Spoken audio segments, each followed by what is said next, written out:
This podcast is a member of the Voices of Wrestling Podcasting Network. Visit voicesofwrestling.com to hear the rest of our great podcasts, as well as show reviews, columns, opinions, and updates across the world of wrestling. Very, very, very, Mickey, Mickey, Mickey, Fishy, Fishy!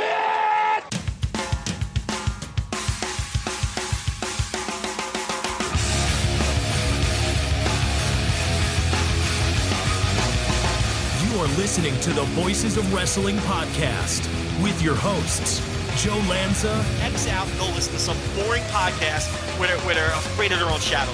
Okay? Don't listen to Joe Lanza, because Joe Lanza's not changing. And Rich Craich. Give me a name. like him. Who delivers this guy in a big spot? Joe, don't yell at me. I like him. In the big spot, who delivers better than this guy? Stop yelling at me. I agree. Welcome once again to the Voices of Wrestling Flagship podcast. I'm Rich Craich alongside, as always, very good family man, Mr. Joe Lanza. Joe, what's happening? How are you, Rich? I'm doing well. It's a busy week in wrestling, a busy week in Voices of Wrestling land as well. It's just a busy week overall. It's madness. It is.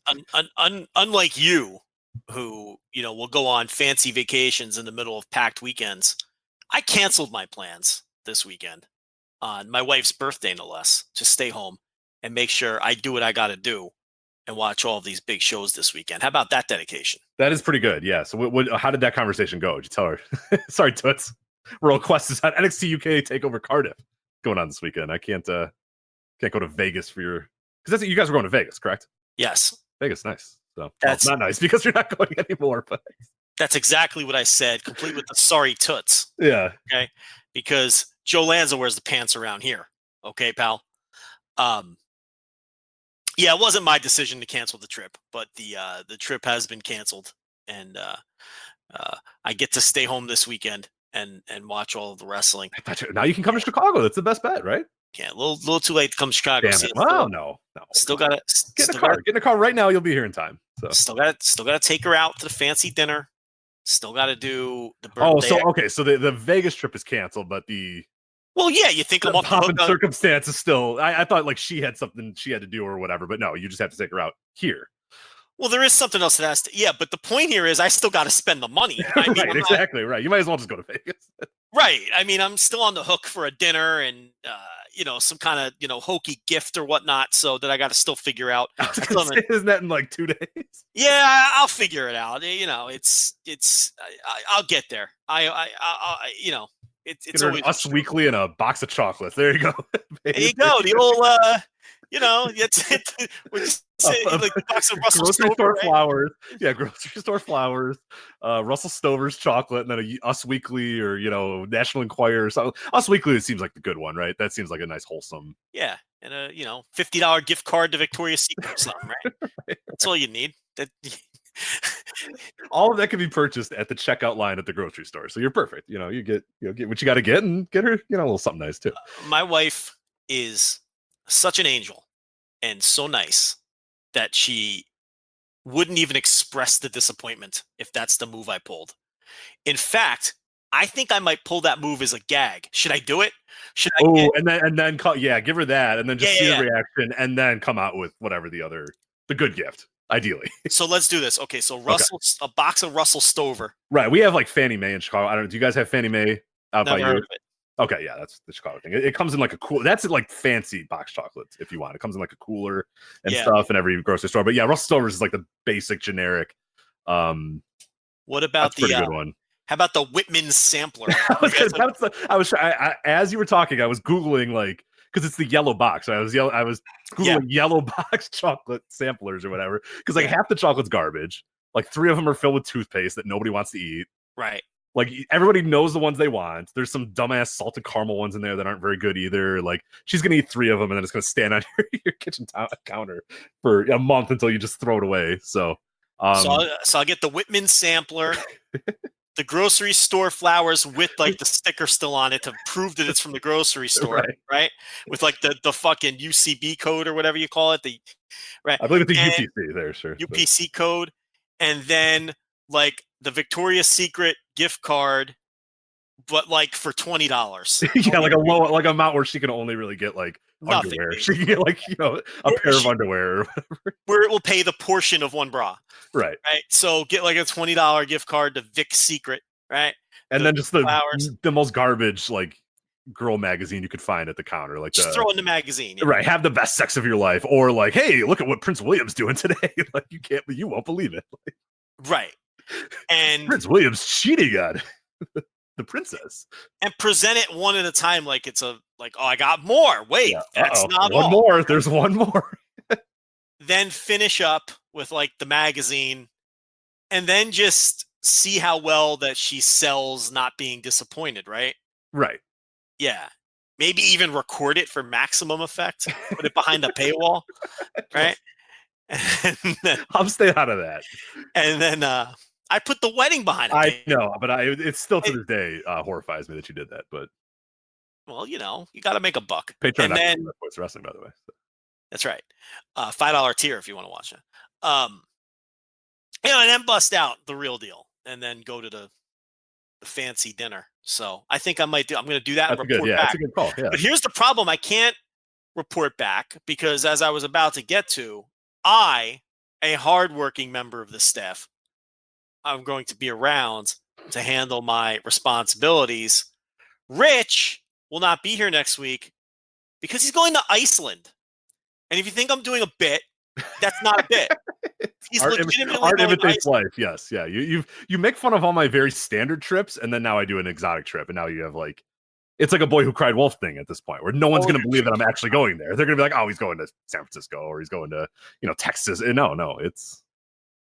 So will Rich be here to break down these 4 huge shows that happen? No, he won't. He's going to be in Reykjavik trying to hunt down fucking Reykjavik. Reykjavik or whatever it's called. Okay, yeah, perfect.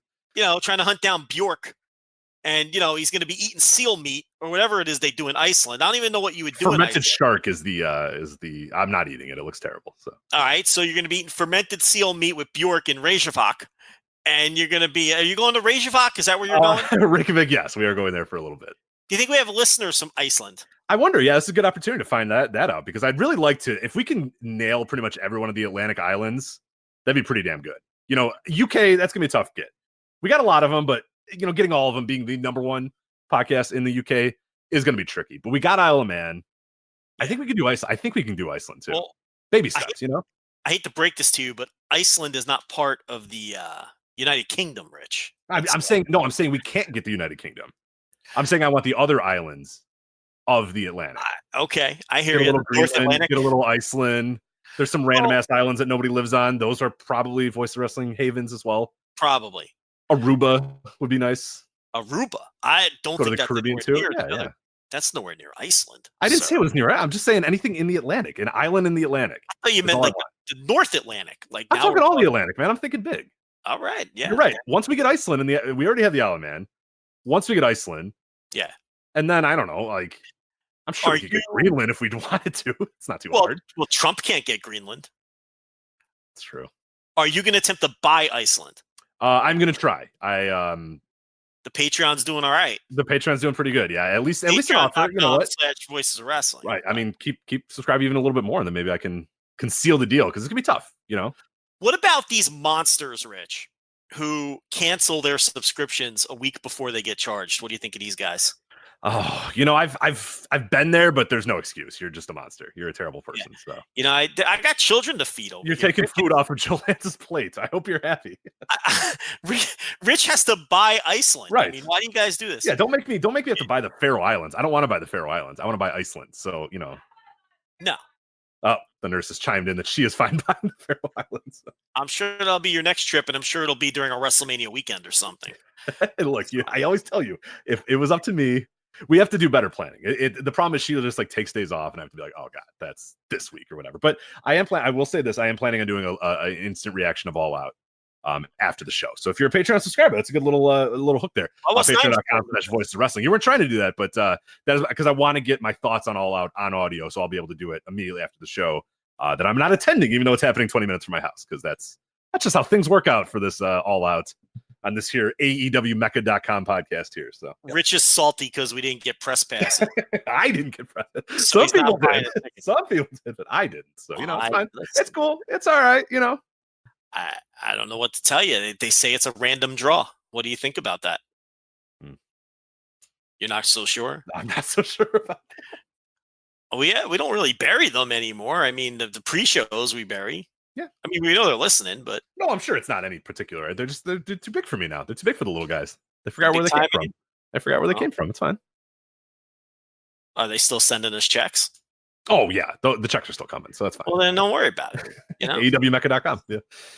you know, but so you'll be skipping off the Reykjavik, and I'll be, not only am I tasked with doing a huge show next week by myself somehow with all these massive reviews, I wasn't invited to this instant reaction show either. Just so Well, do you want to? You could be. I thought you were going to Vegas. This is so. What are you? I didn't know you were staying home. I thought you were like going and doing. I didn't know if the Vegas trip was canceled, but you're more than welcome. Listen, this is awkward. I'm not going to invite myself. What day is this dopey show? I believe Saturday is when All Out is. Yes. The 31st? Yes. When the hell's my wife's birthday? The first, I believe, right? Yeah, I think. But we're not. I don't know. Yeah. I don't know when we're going to the. That's what I'm saying, man. I think you're after All Out. I think you're off to dinner. No, I don't know when. I don't know what day the dinner is. Okay. Well, you're not gonna do like a Monday Labor Day or a Sunday dinner. That seems. Well, it could be Friday. I don't know. I guess. Okay. All right.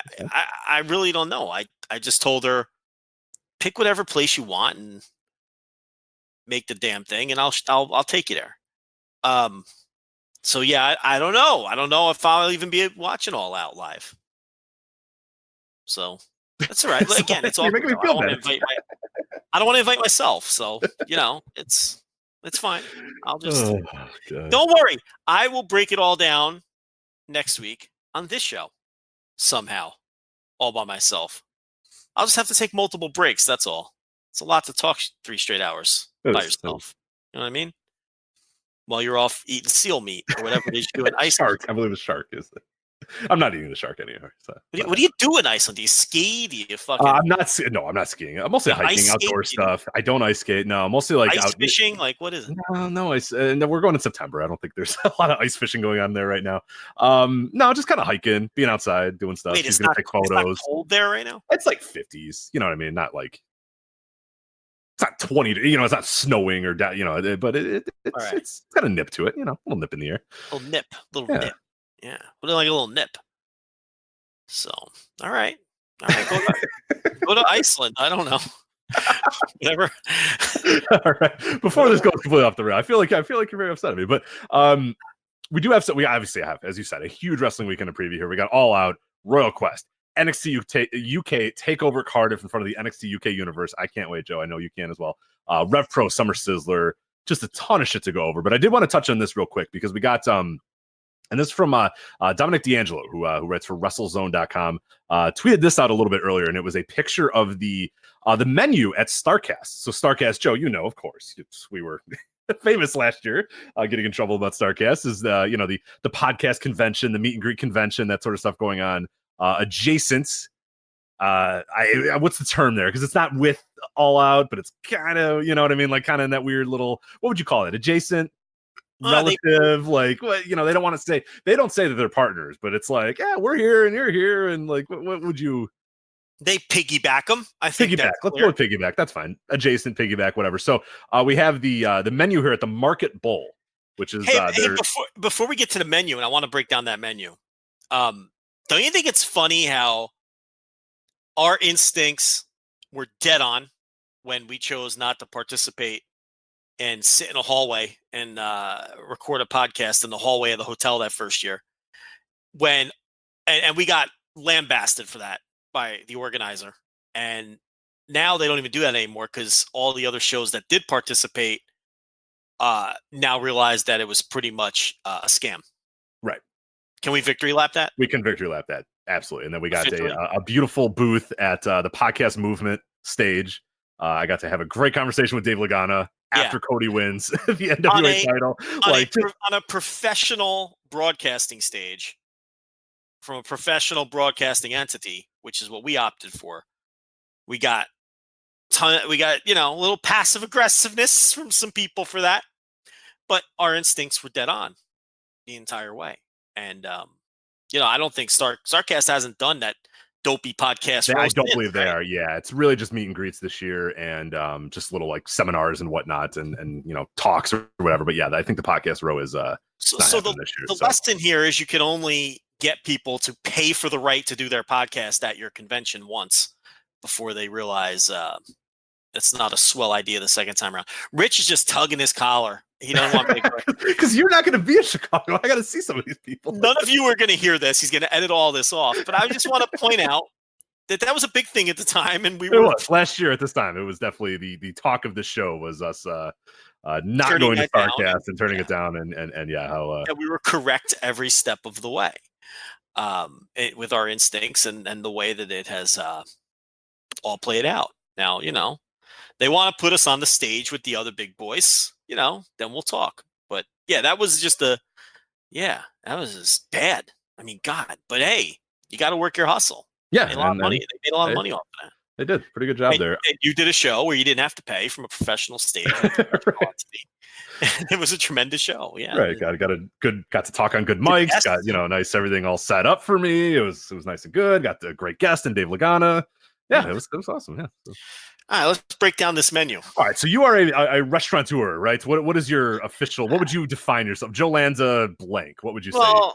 I won't get into the nitty gritty because I have a lot of losers and haters out there who don't like me. So no, believe it or not, and the last thing I need is to say something a little saucy on this show or on Twitter, and then have people, digging up my place of employment, trying to get me shit canned. So, I am loosely tied to the restaurant world. There we go. Okay, that's fine. So you're an authority on this. I'm gonna give you a list of items and the ingredients of said items. Not the prices. The prices are whatever. We don't care. I don't.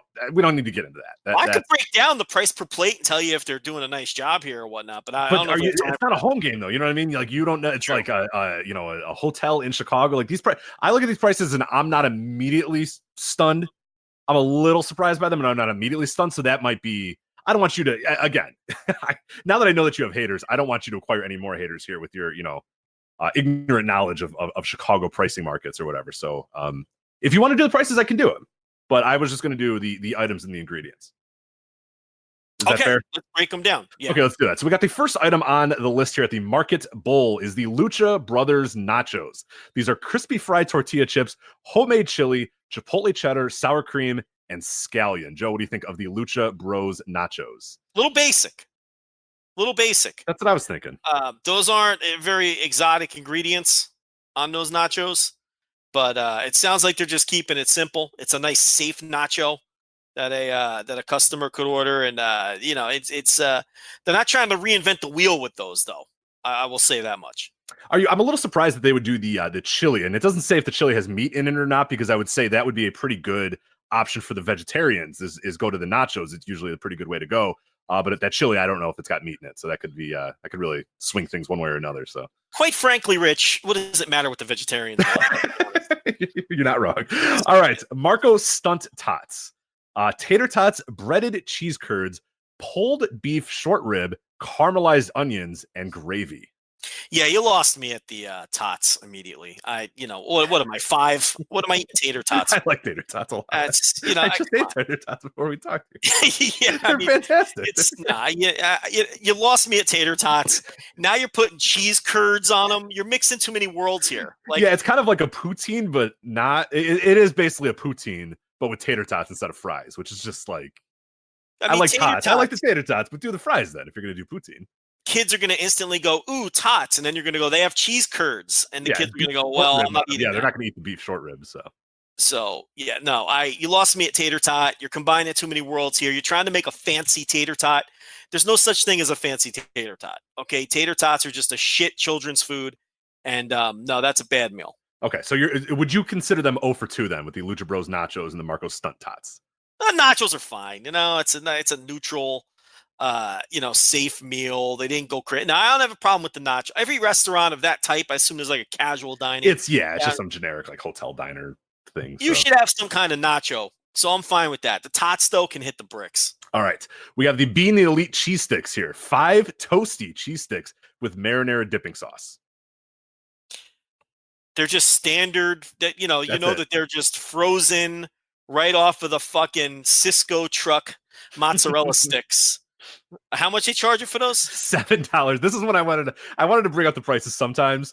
As I said, some of the stuff kind of falls in line, but these $7 for 5 cheese sticks, which Wow. and a man that is, it loosely affiliated with the restaurant industry. Yeah. Can you speak to this? We have so much to talk about. I can't believe we're talking about this, but it's great.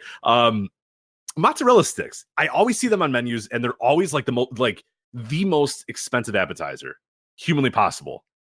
What is it, like the best deal? Like what are they that expensive to buy? Like what is the deal with mozzarella sticks, man? Well, $7 for 5 mozzarella sticks is quite the hefty markup, but cheese is expensive, to be fair. So, depending where the cheese commodities are right now and all that, but yeah, that though, $7 for 5 cheese sticks. Do you trade in cheese? I didn't know you. No, the cheese commodities, they're all over the place, man. It's that's a big thing.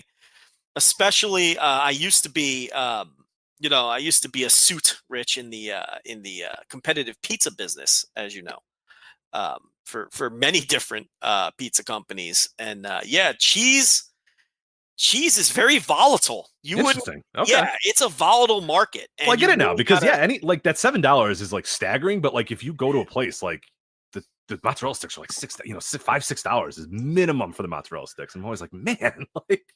When like $1 per stick here is nuts. When I was, the one company I used to work for, when cheese prices would drop, and we would forecast ahead and know that they were going to go up shortly thereafter, we would buy as much as we could from our suppliers and then freeze it, to avoid and then use the cheaper cheese for a couple months to beat when the prices went back up. This must be thrilling radio. I'm enjoying it. I'm like learning a little something. Yeah. As long as I'm learning, man, I'm excited. So yeah. So yeah, the cheese markets are very volatile. The cheese commodities. Everyone has learned that now. So yes, that's good. Yeah, we've educated people. All right, let's move on here to the Best Friends onion rings served with spicy chipotle mayo. Okay. I'm going to go on a little rant here. Okay, that's fine. These are $7 as well. So a huge markup, by the way. Because again, I was going to say they are the best friends. I don't know if the best friends are getting a cut, but Chuck E. T's walking out. These aren't even good word plays either. Like no, they don't get any better either. They don't get any better.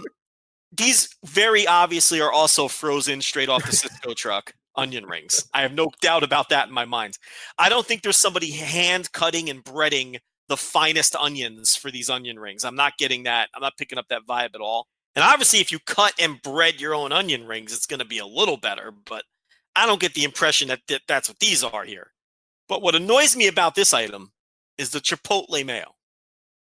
Because this is a thing that these chefs are doing and these restaurants are doing where they take mayonnaise, you throw a random spice in it, and then you have chipotle mayonnaise. It's just fucking mayonnaise.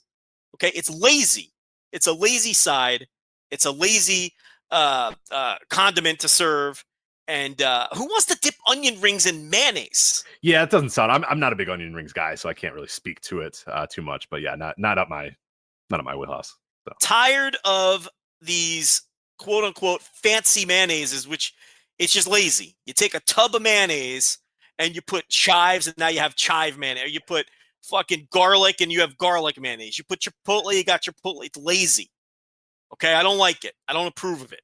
So that meal, I don't like it. Get it out of here. Well, you're about to get real upset now because, Joe, we have all elite wings. And I know you're a big wings guy here. You're going to get 12 crispy fried wings tossed in Polynesian sweet and spicy mayo. Okay, number one, who tosses wings in mayonnaise? I was wondering the same thing. Again, I'm not loosely adjacent to the restaurant industry, so I've never heard of that. What the hell is going on here, Joe? No, that's unheard of, and it sounds disgusting. And they're obviously just mixing mayo with some sweet and sour kind of sauce, calling it Polynesian, and that it sounds repulsive. Who would look at that and think that that's a good idea? These are bad. Most of these menu items are bad. What are they charging for that? Like $11.99 or something? $11. $11. Okay. So, yeah, I don't know. If you want to coat your wings in mayonnaise, knock yourself out, but I'm not going to join you. I'm definitely good. We'll go a little quicker through these guys because it's taking much longer, but I'm enjoying this segment a lot. I hope you guys are as well. JR's sassafries, crispy fries in basil, pesto, and balsamic. I don't even know what this word is. Gastrique, topped with Parmesan. Is it gastrique? Is that the way to pronounce that? I don't even know what that is. Do you even know what that is? I'm not even looking at it. I don't know. It's crispy fries with basil, pesto, and balsamic. Gastrique. Yeah, I don't know. If I don't even know what it is, then I it's can't. probably not good. Fuck off. I'm done. All right, we'll move on to Young Bucks Pizza.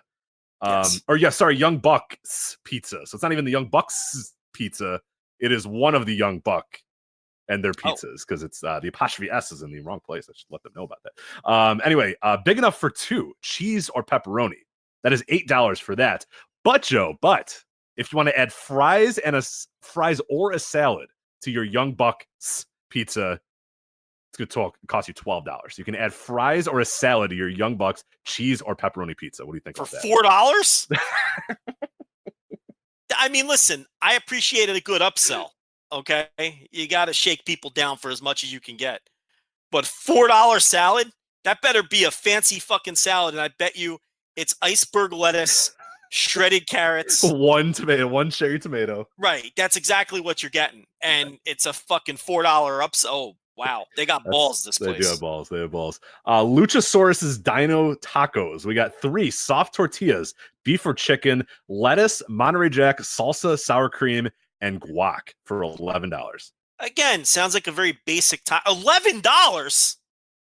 Wow, that better be like fucking steak in those beef ones, but it's not. It's going to be crumbled beef. You know that. So, but man, that's some price for that. Those sound pretty basic too. Brian's cage-free chicken bowl here. We got quinoa, lentil pilaf, wild mushrooms, and fresh tomatoes. Brian Cage isn't even on the AEW roster. That's my problem with that. I think he's showing up at. Is he showing up at Starcast? I believe he is, but okay. Regardless, the Janela dog, go all out or Chicago style.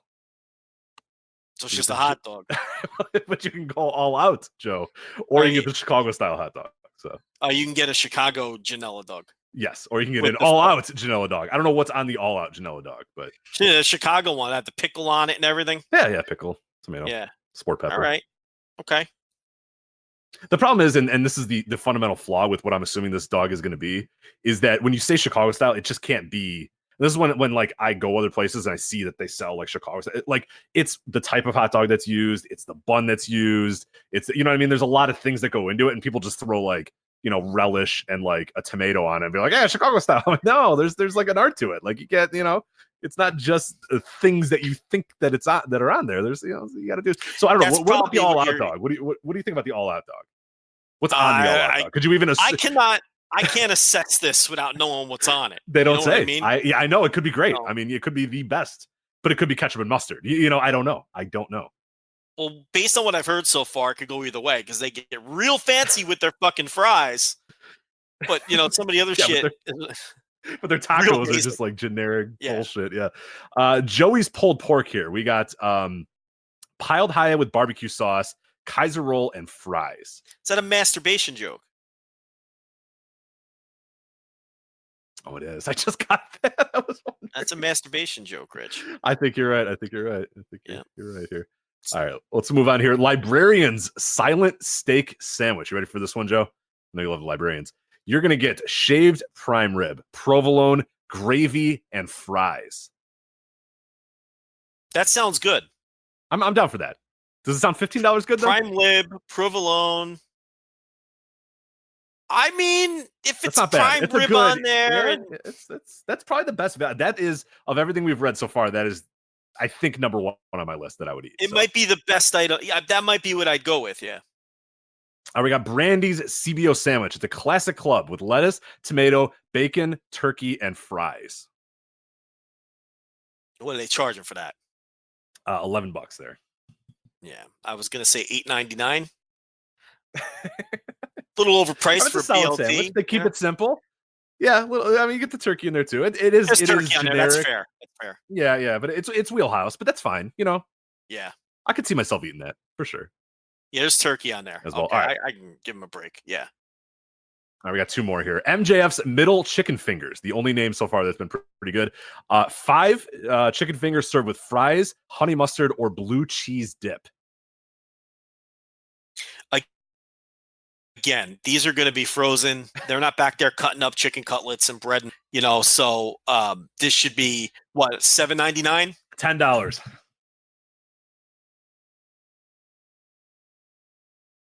All right, That's yeah, helpful there. I don't know. It's a kid's meal.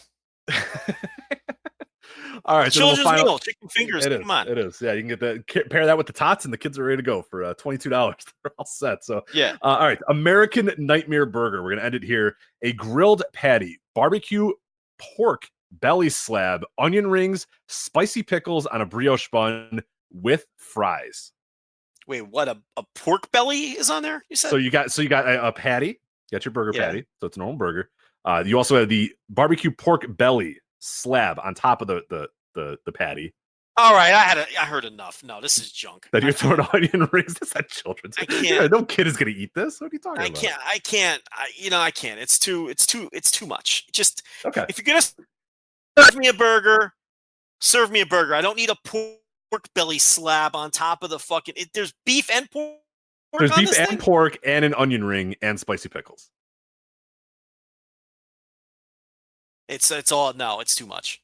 It's too much on a bun. I can't. There's a lot. Yeah, I'm not into the. It's bad There's meal. like the new revolution of just like, or I guess it was an old revolution. I don't think it's quite around anymore. The fancy burger places where there's like 16 fucking things on your burger and you can't even hold it and it just falls apart. And it's like, what am I doing here? Like, why am I eating this?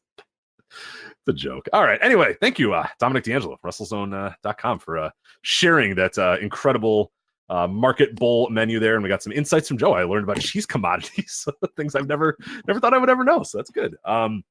All right, we got a lot to get to, Joe. But before we do that, we do want to let you know that this episode of the Voices of Wrestling Flagship Podcast is sponsored by our friends at MyBookie. And Joe, from wagers on college football action to odds on the presidential election, MyBookie truly has something fun for everybody. MyBookie has better bonuses and more prop bets than any other sportsbook, period. And this year, MyBookie is hosting the first ever online handicapping super contest. First place is guaranteed to win at least $100,000, and it only costs $100 to enter. All you have to do for this, Joe, is pick 5 NFL games against the spread every week to climb the leaderboard and score your share of the huge cash prize pool. That's something I think you could do, right? You're the gambling man. So for $100, all I gotta do, yep. all I gotta do for $100 is pick 5 games of my choice against the spread each week. That's it. And if I'm the winner, I win $100,000. $100,000, Joe. $100 to enter, $100,000, 5 games against the spread every week. You can easily do that, right? I'm in. All of you guys should be in this too. Everybody listening to that. I think I know that we have some discussions on Twitter and stuff. Like, I know we got a little bit of people talking about gambling a little bit more, sports gambling, NFL season coming up. Obviously, there's a great opportunity for all you guys. $100 to enter the super contest and chance to win $100,000, 5 games against the spread. Man, I can even do that. Man, I'm excited. You think you can? I'm going to lose the first week for sure. I'm going to be like, oh, definitely the Cardinals are covering this one. Like, they're not. The Cardinals suck. Like, the Cardinals suck, right? Like, I don't even know that part. So you haven't even watched an NFL game in 6 years. So that is true. Yeah, that is. But listen, it's only $100. I was going to say for $100. I mean, why not? It's like it could be the blind luck thing. Like, the person, the secretary at your office that picks, March Madness based off the colors, and she ends up winning. And all what? Idiots who are sitting there slaving over there. You guys, she's beating you all.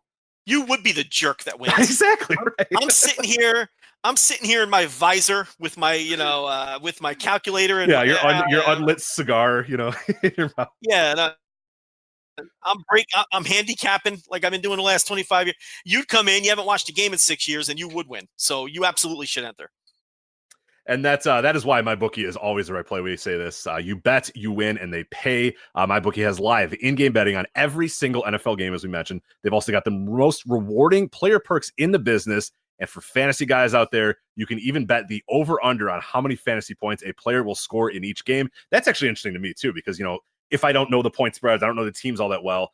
And some people, especially, I grew up in an era where I played a lot of fantasy football. Like, I knew the players more so than I knew the teams. I knew that, like, I'm going to show my age here. Like Larry Johnson was going to do well. You know what I mean? Like Chiefs running back Larry Johnson. He's problematic now. I think he got into trouble. Anyway, Larry Johnson would, have a great game. Like I could bet that. I knew that those guys were going to do well. I knew that sort of stuff. So that interests me a lot. The fantasy points per player.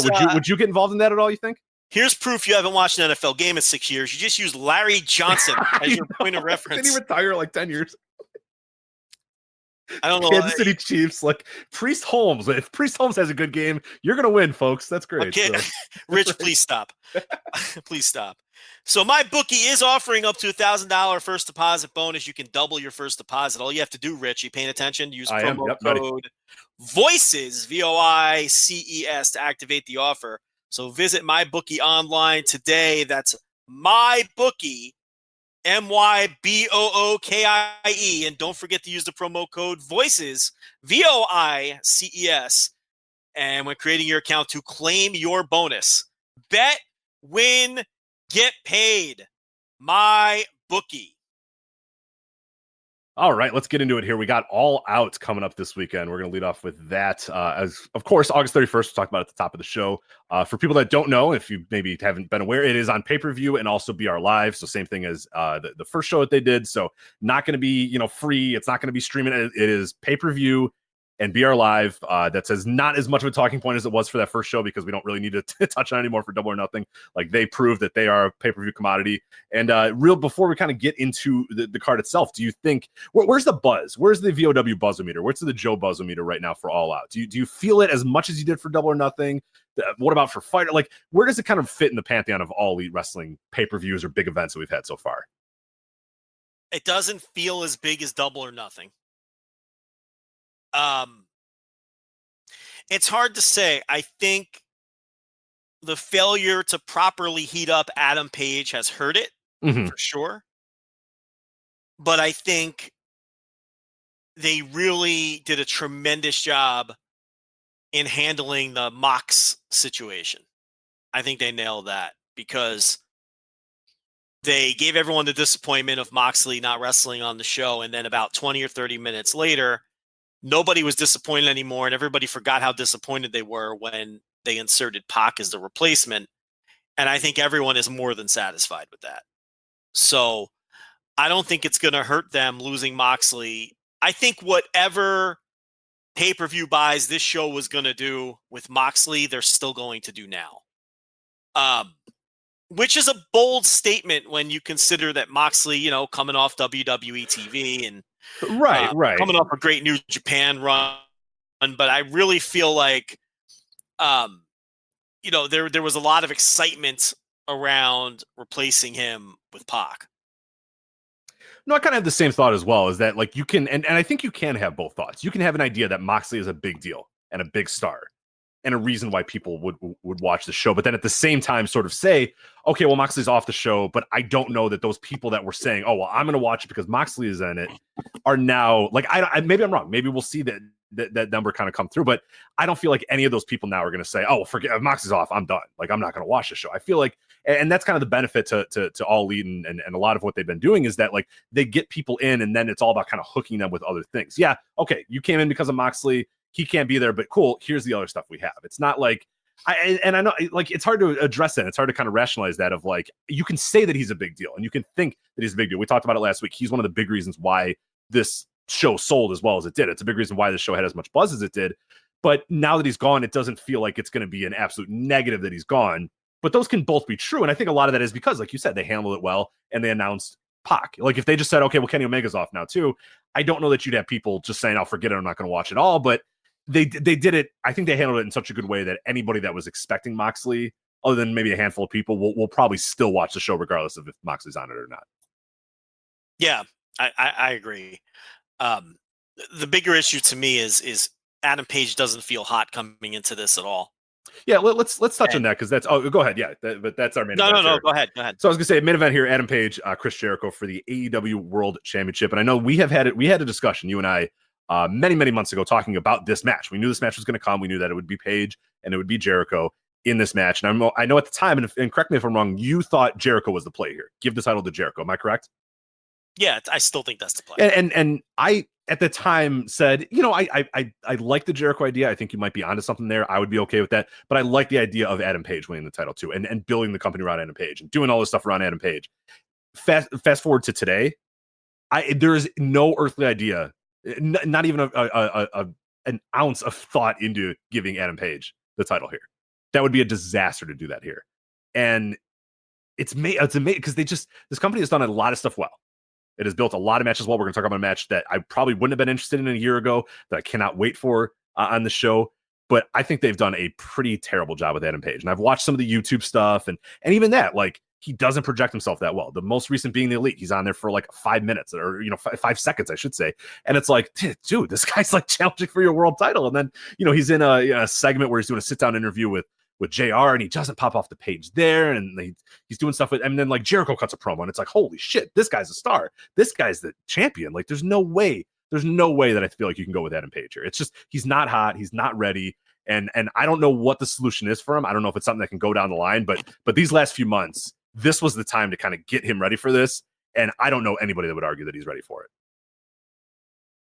No, he's not. But even if he were ready for it, even if Pac didn't pull out of their first match, and even if everything went according to plan, and even if he wasn't stuck in battle royals and 4-way matches that were a situation where, they just couldn't stick to their original plan. They had to, even if everything had worked out and he was coming in hot, I'd still say Jericho should win this match. I think Jericho should be their first champion.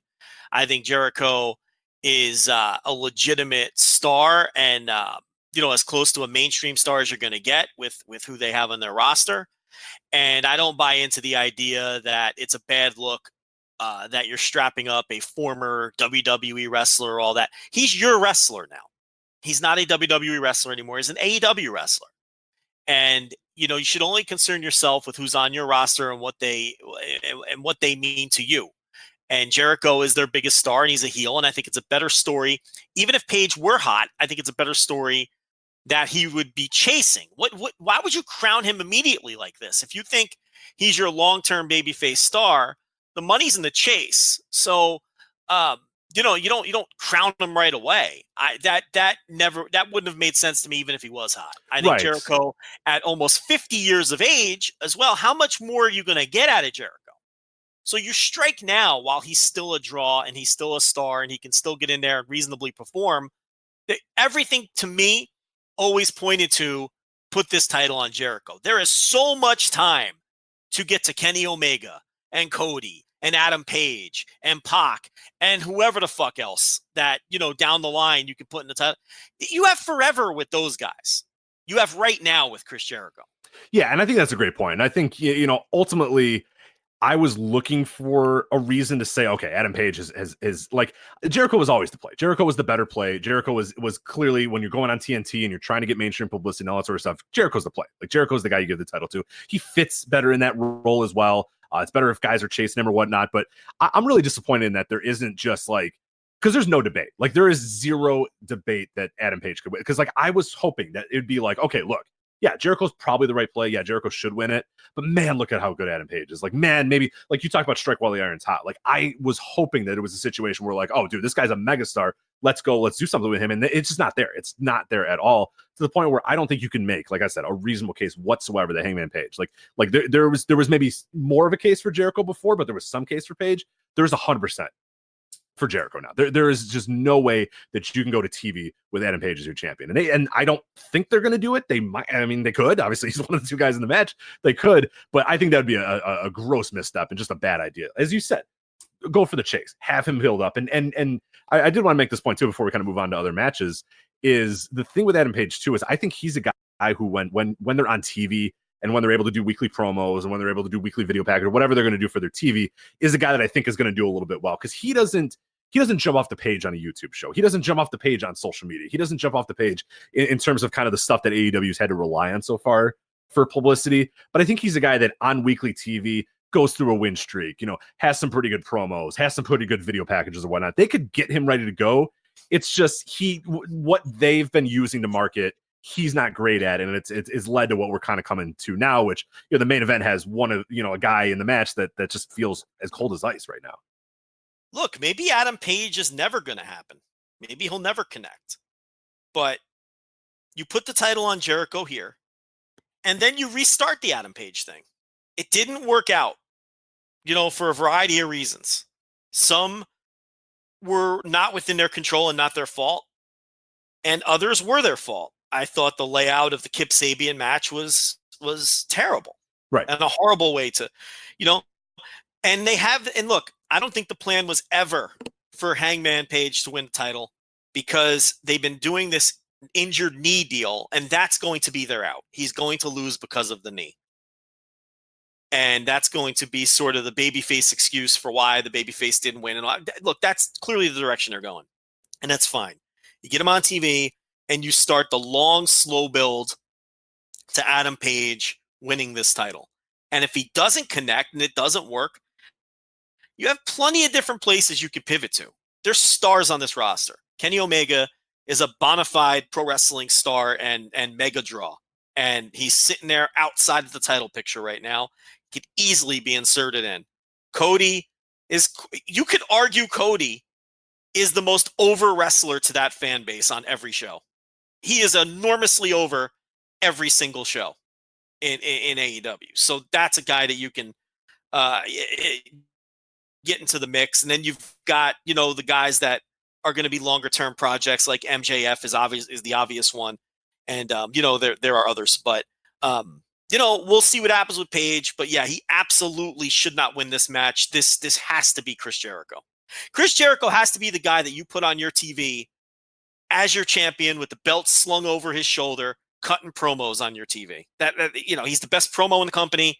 He's the biggest star in the company, and he's a tremendous heel, and he's the guy who your baby faces should be chasing. That's the play. Absolutely. I'll move on to Pac, Kenny Omega. Of course, Jon Moxley out, Pac in. We talked about that last week. Everybody knows about that. And the match itself, as a result, doesn't have a ton of kind of traditional build, but a match that I'm still pretty interested in. And I think, we saw some stuff from the YouTube clips and the Being the Elite of Kenny Omega and Jon Moxley. That feud is still happening. That feud is not done.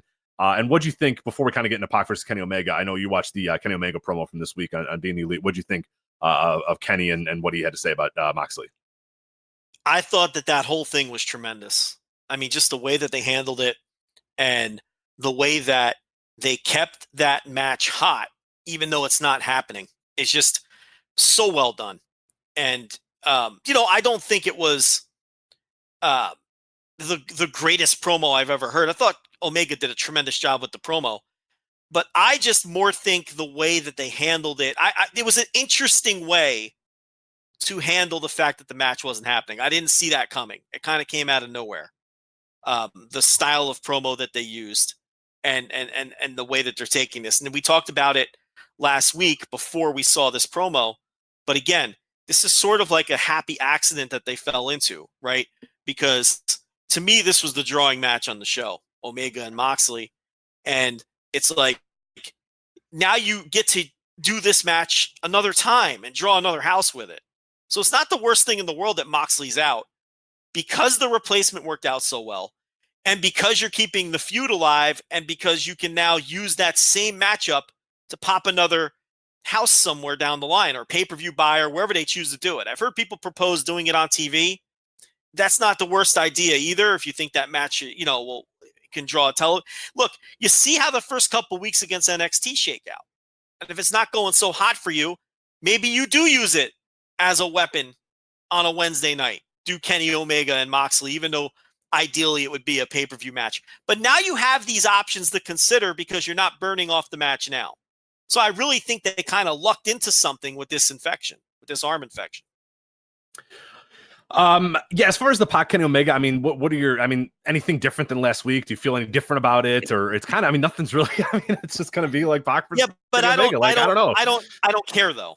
It doesn't bother me at all, because I think it's a match that it's a replacement match, number one. Right. And they've sold it that way too, which I think is interesting, that they're just kind of like, all right, well, we'll call Pac, and like Pac comes in, and that's all it is. Like that, they haven't tried to make it into Pac, getting upset at Kenny Omega or he's just kind of like, all right, cool. Yeah, I'll do the match. Like, he's probably going to be a little bastard in the match, but it's that they came crawling to him. And I think that might be sort of the way that they solve it. And I like the idea that, again, they didn't force feed a feud in a week. Like, Kenny Omega still cared about Jon Moxley and just went, all right, well, who am I facing now? Pac? All right, cool, whatever. Like, I'm in the mindset to face Jon Moxley, not Pac, but if Pac's gonna be my opponent, well then fine, I'll face Pac. And that's fine. Like I think that's a good way to do it, as opposed to manufacture something where Kenny Omega's getting out of his car and then Pac runs up and closes the car door. Anything like that is just dumb. Like just say, don't sugarcoat it. Just say, oh yeah, he's a replacement. Now he's coming to fight Kenny Omega. So I completely agree. It's like I don't understand the complaints that they haven't come up with a storyline for this. Here's your storyline. He's the replacement. That's it. I mean, it is what it is. And now you have an out too. Here's the thing too. You can beat Omega in this match now because you could say that his focus was on Moxley. Right. And so Omega could easily lose this, and in fact, I think he will lose it. I think he will just too. Talked myself into that. I think it's better to give here. Let me throw this in, and then give me your opinion on this. I think it's smarter to give Pac a win out of the gate. Let me rephrase that. I think it's better. I think you can get away with beating Omega again with no issue because he's Kenny Omega, rather than starting off Pac with a loss. What do you think of that? No, I 100% agree. And I think Pac is a guy who, at this point, wins and losses are important to his character. Whereas Kenny Omega, wins and losses will be important to his character because AEW wins and losses we've heard will matter. And so far, they've looked like they have mattered. So they will be important to Kenny Omega's character down the line. But I think they're of the utmost importance to Pac. I think people know and people would buy into Kenny Omega having a losing streak at the beginning of all wrestling and needing to kind of fight back to get into the title picture, whatever, if and when he does that, which I believe he is probably the guy maybe at the end of the year or whatever that they build to, and he gets a few wins on TV and works his way up, whatever. I could see that for him. Whereas Pac, like, the aura is kind of lost if he day one comes in and loses to Kenny Omega, eats a V trigger, eats a one wing angel, and then gets pinned. Like Pac, a lot of his aura, a lot of what he's doing right now is because he wins.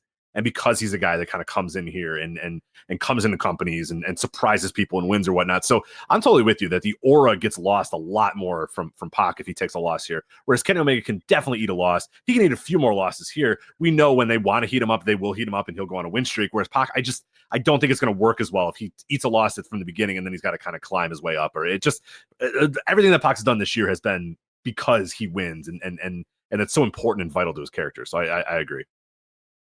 Yeah, Pac should win the match. And Kenny Omega just won a match, by the way. Right. Oh no, I know.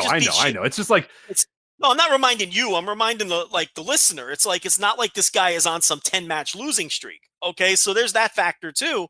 And it's like I don't think a loss hurts him. I don't, especially really this is just a holding pattern until you get to the Mox match anyway. So get Pac off to a good start, and again, yeah, and I don't need some deep backstory for this. We all know it's a replacement. We all know that a bad thing happened, and they ran into some bad luck, and they replaced Mox with an awesome replacement. That's all I need. And like you're saying, if they tried to come up with a story for this match, it would be some contrived, goofy bullshit anyway. I'd rather not have any story if that's the case. Right. Move on here to a match that I'm very fascinated by. This is a tag match here. The Best Friends versus the Dark Order. The winners receive a first-round bye, Joe, in the very, very important AEW World Tag Team Championship Tournament. So winners receive a first-round bye. So it's a first-round match. It's a first-round match. Well, maybe. It's a first-round match, but then the loser will get another chance in another first-round match. That's Correct. Really what that means. Right? Sort of, yeah. So the big question here is the Dark Order. They're winning this match, right? Oh yeah, listen, they're moving forward with this Dark Order thing. They may end up winning the titles, which is a disaster. Very likely. Listen, unless this gets over quickly, and there's no indication that this is going to get over at all. This is a good, this is kind of a good test case to see if they will abandon ship and abort mission on things that aren't working, because this is not working. And the act is goofy, and I'm kind of hoping that this crowd doesn't react to them either, just so that we can see how AEW handles it.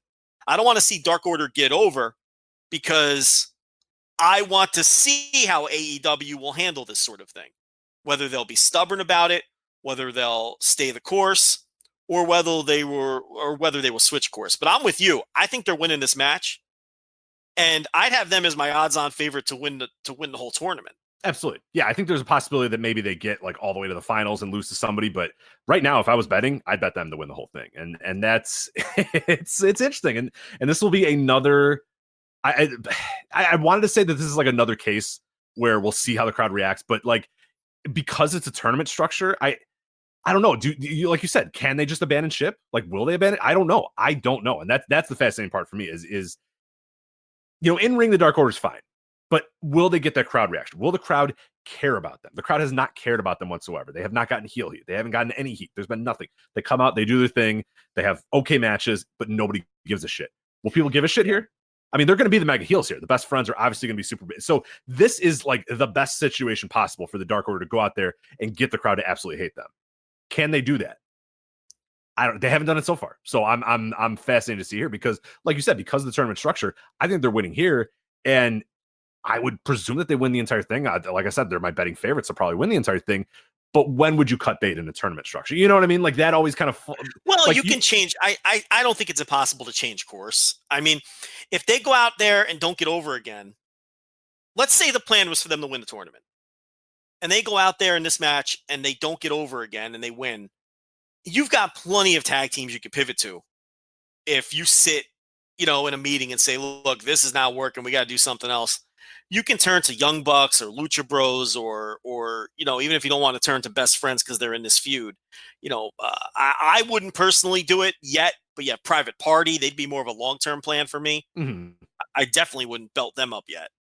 So there's other directions you could go if you felt like this still wasn't working. How many matches would you then decide, okay, this isn't working? Rich, I would have given up on them already.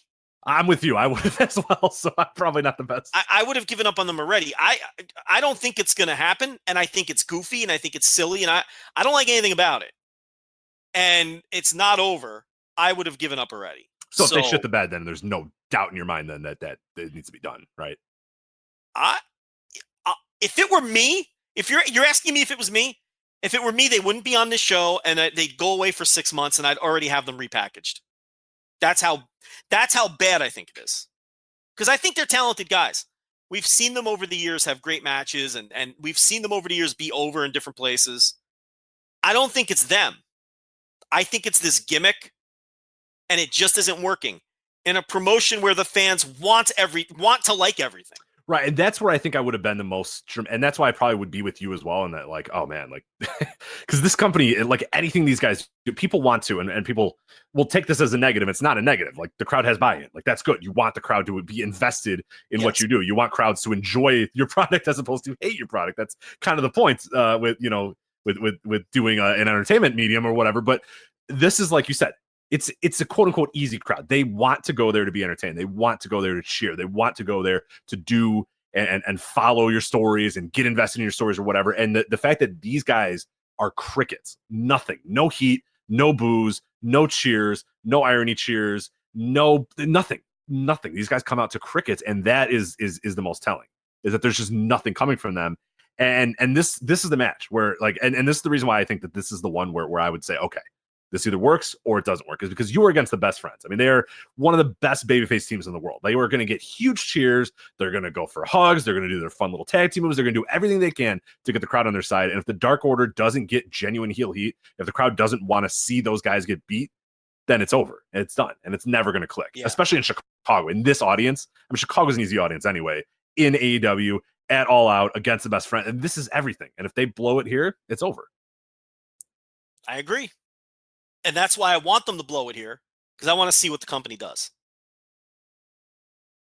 Move on here. Lucha Brothers here. We got Pentagon and Rey Fenix, of course, versus the Young Bucks, Joey. First time match, I believe, between these two teams. I'm not going to look it up. I'm just going to trust that it's the first time these guys have ever faced each other.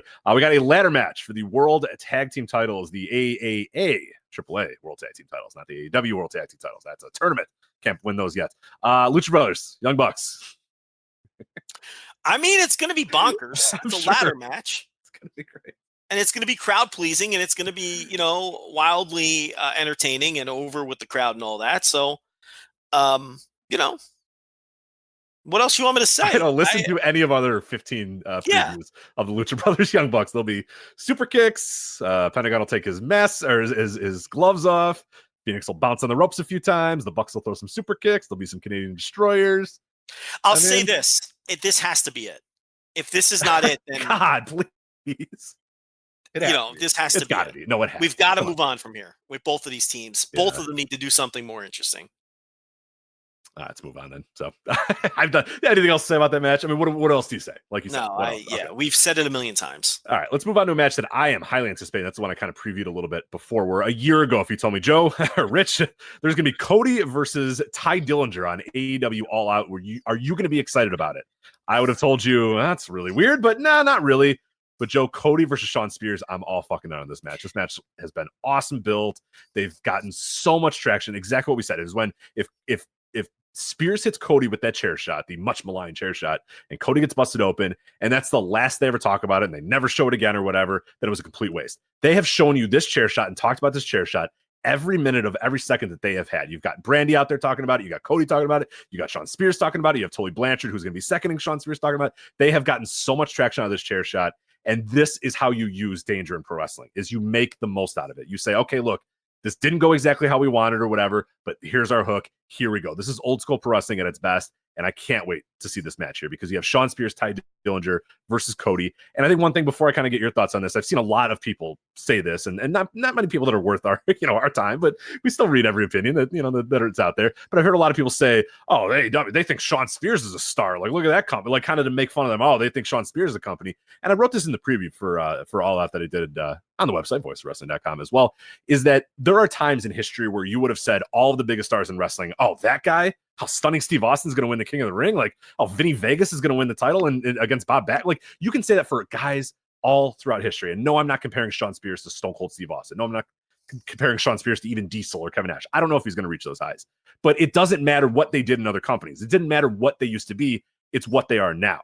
And all of this story, I think they've done a tremendous job with Shawn Spears of making him a star.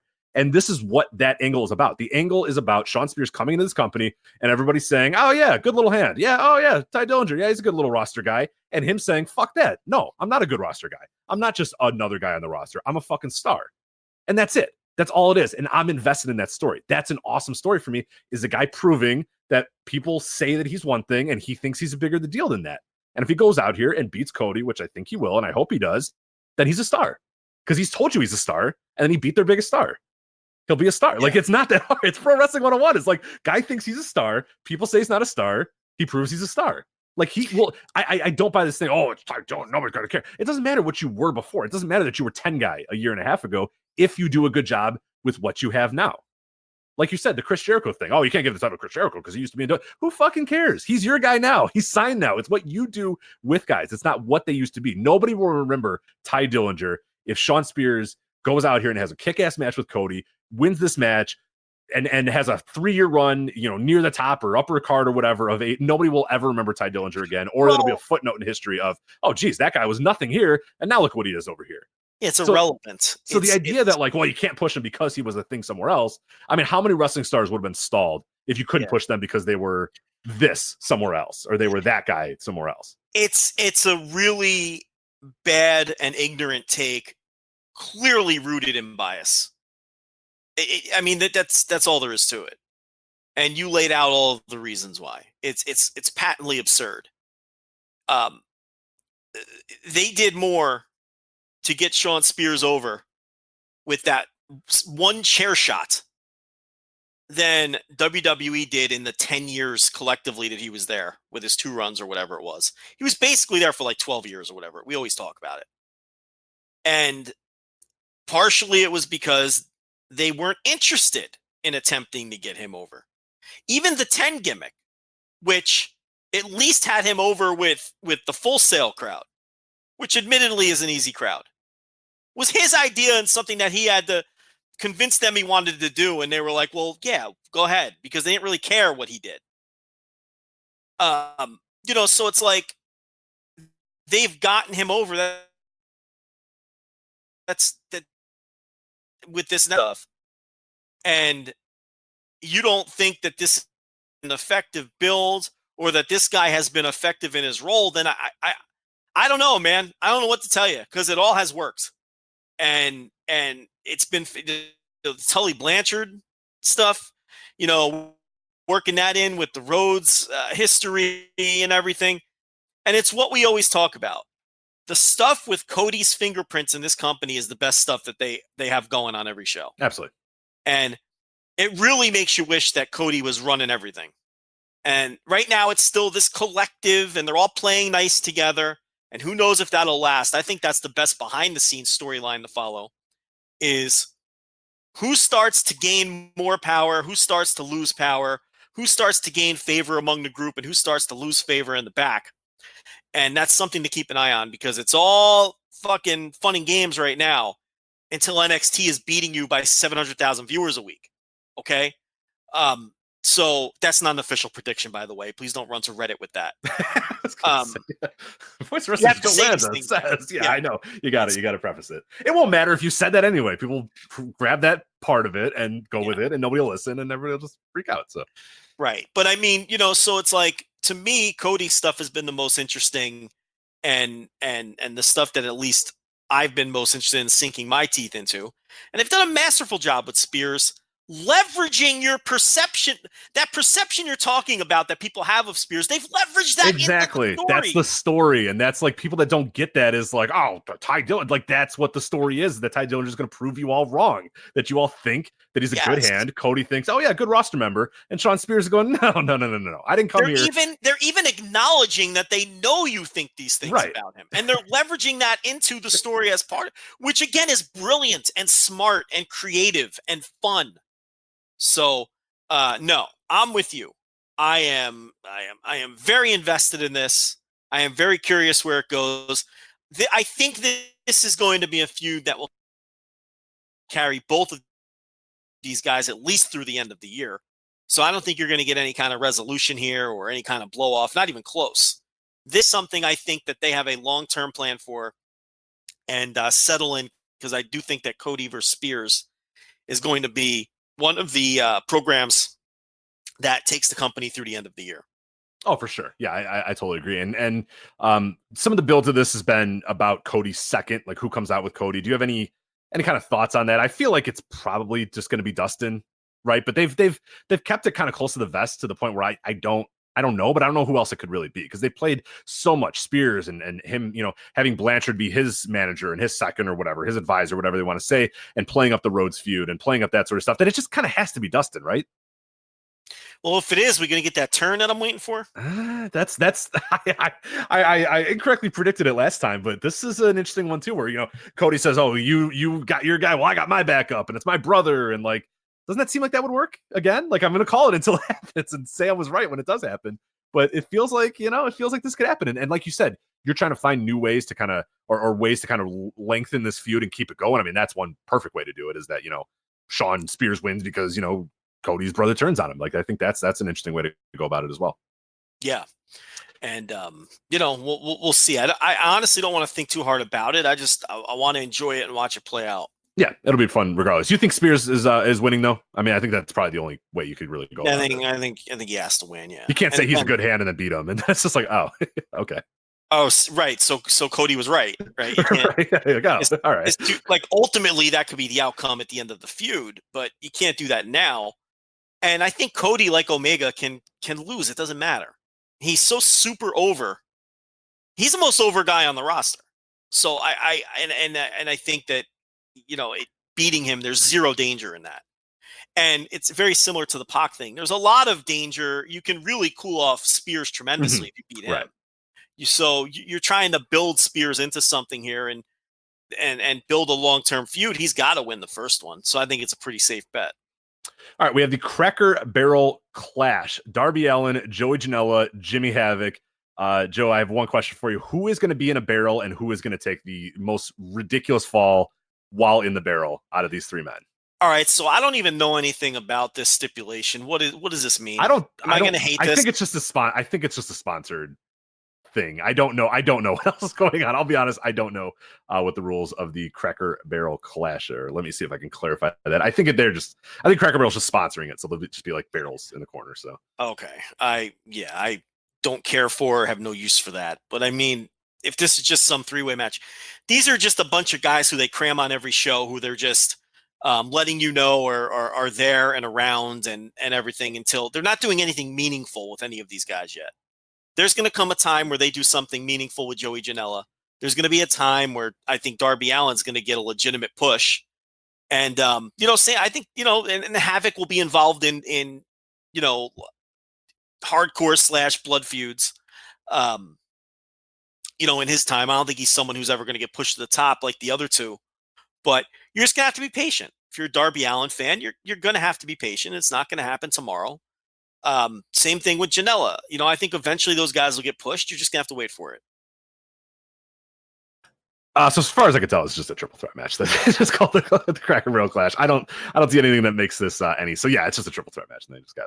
I'm sure there'll be a barrel out there, and like I said, Darby Allin will roll around in a barrel and take some huge, horrendous bump for like a great Sasuke-esque bump from some high place while in a barrel. So it's a match that I could really end up really hating. Yeah, I don't love it, and I like aspects of all three guys. Like, I really like Darby Allin. Darby Allin's one of my favorite characters in wrestling. Joey Janela, I love. Jimmy Havoc, sometimes I like, sometimes I don't.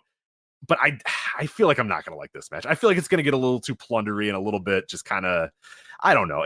We're talking about the stuff. I mean, what's interesting about this show is the stuff that you and I love to talk about, like Cody and Spears. We just got deep into that. Yeah. It's like story-based stuff. Like, for all that people say of like, those guys just like New Japan, like Will Ospreay doing 15 flips, and they're like, no, I like stories. Like, and there's nothing to this match. It's just like, here's three guys, and they've built a little bit of a story with this, but in the end, it's just gonna be three guys hitting each other with shit, and that'll be fun. It'll be good fun, but like, it's not the stuff that I can really sink my teeth into. Or it'll be just goofy and stupid. Right. It could go one of either two ways, and that's fine. Like, I like both aspects of either a goofy, stupid match or like just a stupid, violent match. But it's just like, I don't know. I don't see myself all that invested in it. I don't see myself really caring that much. It seems like a match that I'll be happy it's on, but then ready for it to be over to move on to whatever's next. Yeah. We got Riho versus Hikaru Shida. One-on-one women's match. They can do it, Joe. They can do one-on-one women's matches. My one and only comment. I am happy that we're getting a singles match. So I think this is the best way to really put a spotlight on a couple of wrestlers who I think have really just blended in and haven't had a chance to stand out. We saw the setup for this on one of I forget which show it was, but we saw the setup for this match. And now they'll go out there and have a singles match, and this is where you get your opportunities as a performer to get over with a new audience. So I'm excited to sit back as somebody who knew nothing about either one of these people before they came to AEW. And I'm excited to sit back and just watch a match like this and see if they can get over with me, and see if they can get over with the crowd. So just happy it's not another, six-man tag or tag team match. Right. And we're getting a singles match. Yeah, I'm the same way as you. It's just I'm excited to see what these two can do in that environment by themselves in just a singles match. And I'm, we've said it every time we've talked about AEW, but I really do think the Joshi talent is going to be what can be kind of the WCW cruiserweights of AEW, a thing that nobody else is doing. Nobody else is really harnessing in America all that well. And it'd be a great opportunity for them to go out there and make that important. And these are two, great women to do that. And I think all about placement and all about how they work. And yeah, it has all the makings to be really good and a standout match and one that people talk about. I hope it does, because I think that is a huge coup for AEW to really push that Joshi talent, and this sort of stuff that they've done with I like a lot better than the stuff they've done with kind of the American women, the Brandy Rhodes sort of stuff, which has kind of been eye rolly. The stuff with the Joshi have been really fun so far, so I'm really excited to see this just be another potentially good match and one that's a real good showcase for these two, and with most likely Hikaru Shida becoming kind of the ace of that division or whatnot, which is a great opportunity because she's got kind of an aura about her as well. So we'll see. I'll be honest, I haven't been wildly impressed with the Joshi so far, but it's been tags and stuff. So, this is a good opportunity. All right. So you got Luchasaurus, Jungle Boy, and Marco Stunt versus SoCal Uncensored. So, SoCal Uncensored is super over, and so is the other team. So I think this will be a really fun dynamic. And obviously, it seems to me, Marco Stunt's taking the fall. I mean, he's the Bushi of the unit. Absolutely, 100%. Yeah. And, that's why he's there to eat the falls. And I obviously don't have a problem with that. And it's a little prelim match with two acts that are very over. So, it's like, what do you want me to say? I can't complain Exactly, about right. it. This is going to be the opener. It's going to be the opener. Everyone's going to go, I see you. And then Luchasaurus going to come in and they're going to go nuts. And Jungle Boy's going to be on his shoulders and do something cool. And then Marco Stunt's going to be on his shoulders and do something cool. And it'll be 10 minutes and everybody will go, yay, when it's over. And then it's over. Nice little match. Nice little matchup. Then we have two pre-show matches here. We got Private Party versus Angelico and Jack Evans. This is just straight tag team match as far as I can tell. No tournament ramifications for this one. But to me, no doubt in my mind, Private Party have to win this one. Yeah. Angelico and Jack Evans aren't there to be pushed or anything like that. No, they can lose every time out and it won't matter ever. Yeah. So. The other team is there to be pushed. So, yeah, they should absolutely win that, especially since they lost their first match. So. Then we got a 21-woman casino battle royal. The winner will receive a shot at the AEW Women's Championship on the October 2nd AEW on TNT broadcast. So far, what we have is we have Nyla Rose, Britt Baker, Allie, Brandy Rhodes, Teal Piper, Evilise, Jazz, Big Swole, Sadie Gibbs, Awesome Kong, Shazza McKenzie, and 10 other opponents to be announced. I don't know who the hell they're going to take out of this is my question here. And this is like my... Like in one breath, it's like this is kind of one of the reasons why I haven't really liked the women's, because it's just like, hey, let's throw them all in a battle royal. But the problem with that is like if you throw them all in a battle royal, you can't just have like 8 people in a battle. So I don't know who 10. Like what 10 people are they going to find? Like that's fascinating to me. I can't wait to see who comes through there.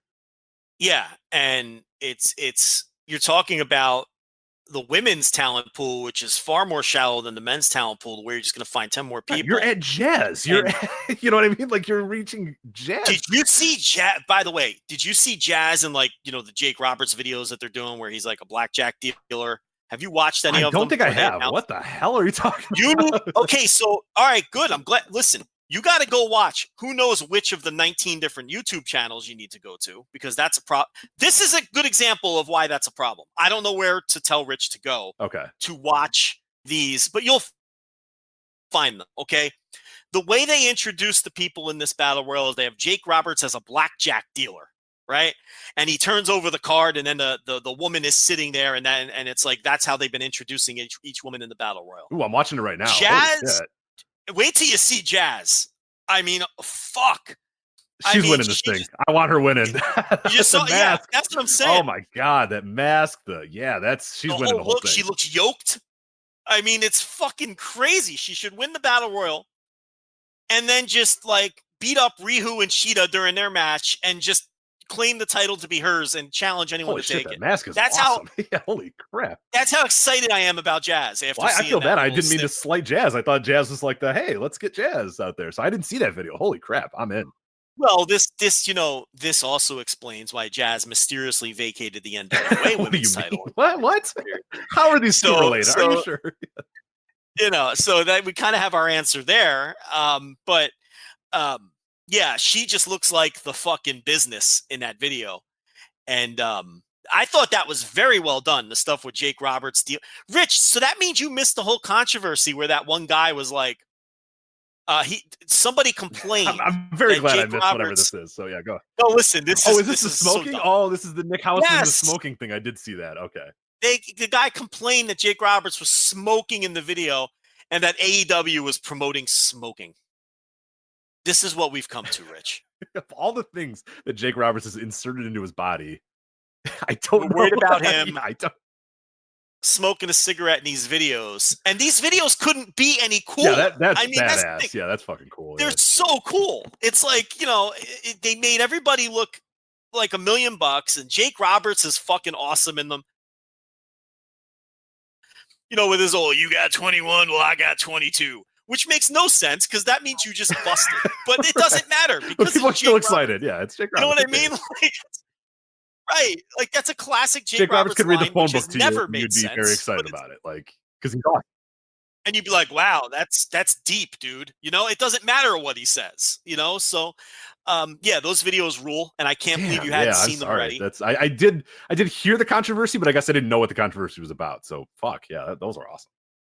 All right, so Jazz is winning, and she's winning. You probably scrolled right past it like a. Oh man, I'm watching it again here. Jazz ruled. Okay, so Jazz wins the battle royal. Yeah. She beats everybody. Yeah. She goes out there and kills Riho and Sheeta after their match. Yes, she just I'm takes all the hyped. title. They have the title out there. She just takes it, runs away with it. She Turns just now. takes the title. She says it's mine, and I challenge right. anyone to take it from me. Right, That's- she doesn't have to win it in a match. She just fucking beats everybody up and takes it. I love it. Yes. I am so into Jazz after seeing that. But God, the bald head rules. Man, that looks. can we shit on this for a minute now, though? After we've praised it, Yeah, all? go ahead. Now we can shit on it. Yeah, okay. Go I am ahead. so tired of these battle royals. I'm sick of the battle royals. Trash. They're trash. They're garbage. It's become their thing, and I really thought it was just going to be for when did they do the first one? Double or Nothing. All in. They did the first one. Yeah, All all In, in. They right, did. right. Well, if you want to go back to all in? Yeah, that would be that first one. I get confused with all of the fucking gambling verbiage that they insist on using, but it's like I thought it was just going to be a one-time thing, but it's become their thing to have these battle royals, and I don't know, man. Battle royals are very 1988. They're never good. And I kind of wish they would get away with them, especially since they're using them to determine titles. I don't like that, but we'll see who they fill it out with. I'm real worried that they're going to find competent talent, but again, it's just a battle royal anyway. So you could have people come in and just get tossed out. I guess it doesn't really matter. Yeah, to me, it's just kind of like it's just lazy. You know what I mean? It's like we talk about the things that haven't worked in this company, and one of them is obviously the Dark Order, and another part is kind of the women's division. It's just not clicked. It just hasn't really felt. And this to me, it doesn't help. Just to kind of be like, all right, here's all the women. They're in a battle royal. There we go. Like it's just it to me, it comes across lazy. It comes across like you just want to book everybody on the show, and for everything they do, how carefully they craft a lot of the stuff in this company. There's also stuff like this where it's just like, oh, that's really like, you're just not doing, you don't care. Like you're just out there, you're just throwing guys out. It's a battle royal. Like there'll be a few good pops, but it ultimately, it just kind of makes everybody feel like they're kind of on one level. They don't feel like, nobody feels like stars. Even the people that win that match, even the people that win a battle royal just kind of feel like people, they just feel like roster members. And that's an issue. And like you said, it speaks to what we've seen in AEW so far, where some things are done really well, potentially by some people are done, some things are done by other people. Like this is like the weird thing that you're going to say, like who's going to win out in this thing? Because like you have the Joshi would feel like they've been kind of booked a certain way, and then you have the American women, which have been booked a certain way, and then you have your main event stuff, and then you have your Young Bucks stuff, and then you have your like it's that's going to be the question for me. And then really the interesting thing after All Out too is like, okay, what's kind of the difference of these guys afterwards? Where do we see the lines drawn? Who gets more influence and stuff? And then I'd love to see how that kind of plays out in the women's division as well, because it does feel like they're two completely different women's divisions between the Joshi and kind of the American or North American women so far. Yeah. Well, I mean, it could also be a thing where 6 months from now we look back and say, well, everything before the TV was kind of a holding pattern, and it might make sense then. And everything might come together with their, when they crown a champion and everything. So who knows? But I'm just tired of these battle royals. I don't know. All right, and that is All Out. Of course, as we said, we have a preview up at voicesofwrestling.com. We'll have a review as well, and then possibly an instant reaction show on patreon.com/voicesofwrestling. I will most likely be there. Joe will, maybe we'll see. We'll see how Joe goes. But patreon.com. It's awkward. I was never invited, and now I just don't feel comfortable, to be completely honest. Because if I come to your little fucking reaction show, okay, I'm going to feel like you don't really want me there. So, in fact, I wouldn't be shocked if you have somebody else booked for it already, to be completely honest. Depends who's in the house. I got some people in the house, so we'll see. That's true. That's right. Wait a minute. Like, the whole fucking staff's going to be in your house watching? There's like a few people. All the losers. I just said you should come to Chicago. Okay, that's true. You were booked in Vegas. You're a busy man. Yeah, that's true. I thought the staff that's coming to Chicago was physically going to the show. Are they gonna? Yeah. Well, no. The few losers that couldn't buy tickets are gonna watch it with me. But okay. Yeah. This is a whole thing that I wasn't invited to. Okay, I got it. Right. Yeah. I understand. I should get on a fucking plane just to spite you. You should. I'd love it. I would love. Watch Joe Lanza take Chicago. I would love to take Chicago. There was a lot of gang activity back in the day in Chicago. I'm into that stuff. Al Capone. I'll go down to Cicero and hit all those famous most of them mob spots, right? Yeah, most of them are gone now, but yeah, you can still do some work in Cicero if you want. Really? Cicero's not controlled by the Italians anymore? Well, yeah, interestingly enough, while the population is mostly Latino, if you look at the board and the mayor and all that sort of stuff, still pretty heavily Italian. Yeah, exactly. So the Italians are still running Cicero, running it. They don't live there, but they run it somehow. It's the paisans. I like it. That's the way things should be. It's classic Cicero. Oh god, yeah, you can go. There's some different spots. There's bullet holes in a church, in the city if you want to go there. St. Valentine's Day Massacre. It's like a Yeah. a parking lot now, but you can stand there and point to it and tell the lovely Brittany, yeah, that's from the St. Valentine's Day Massacre. It's good stuff. There goes some of the old hangs. Some of the old bars are still there.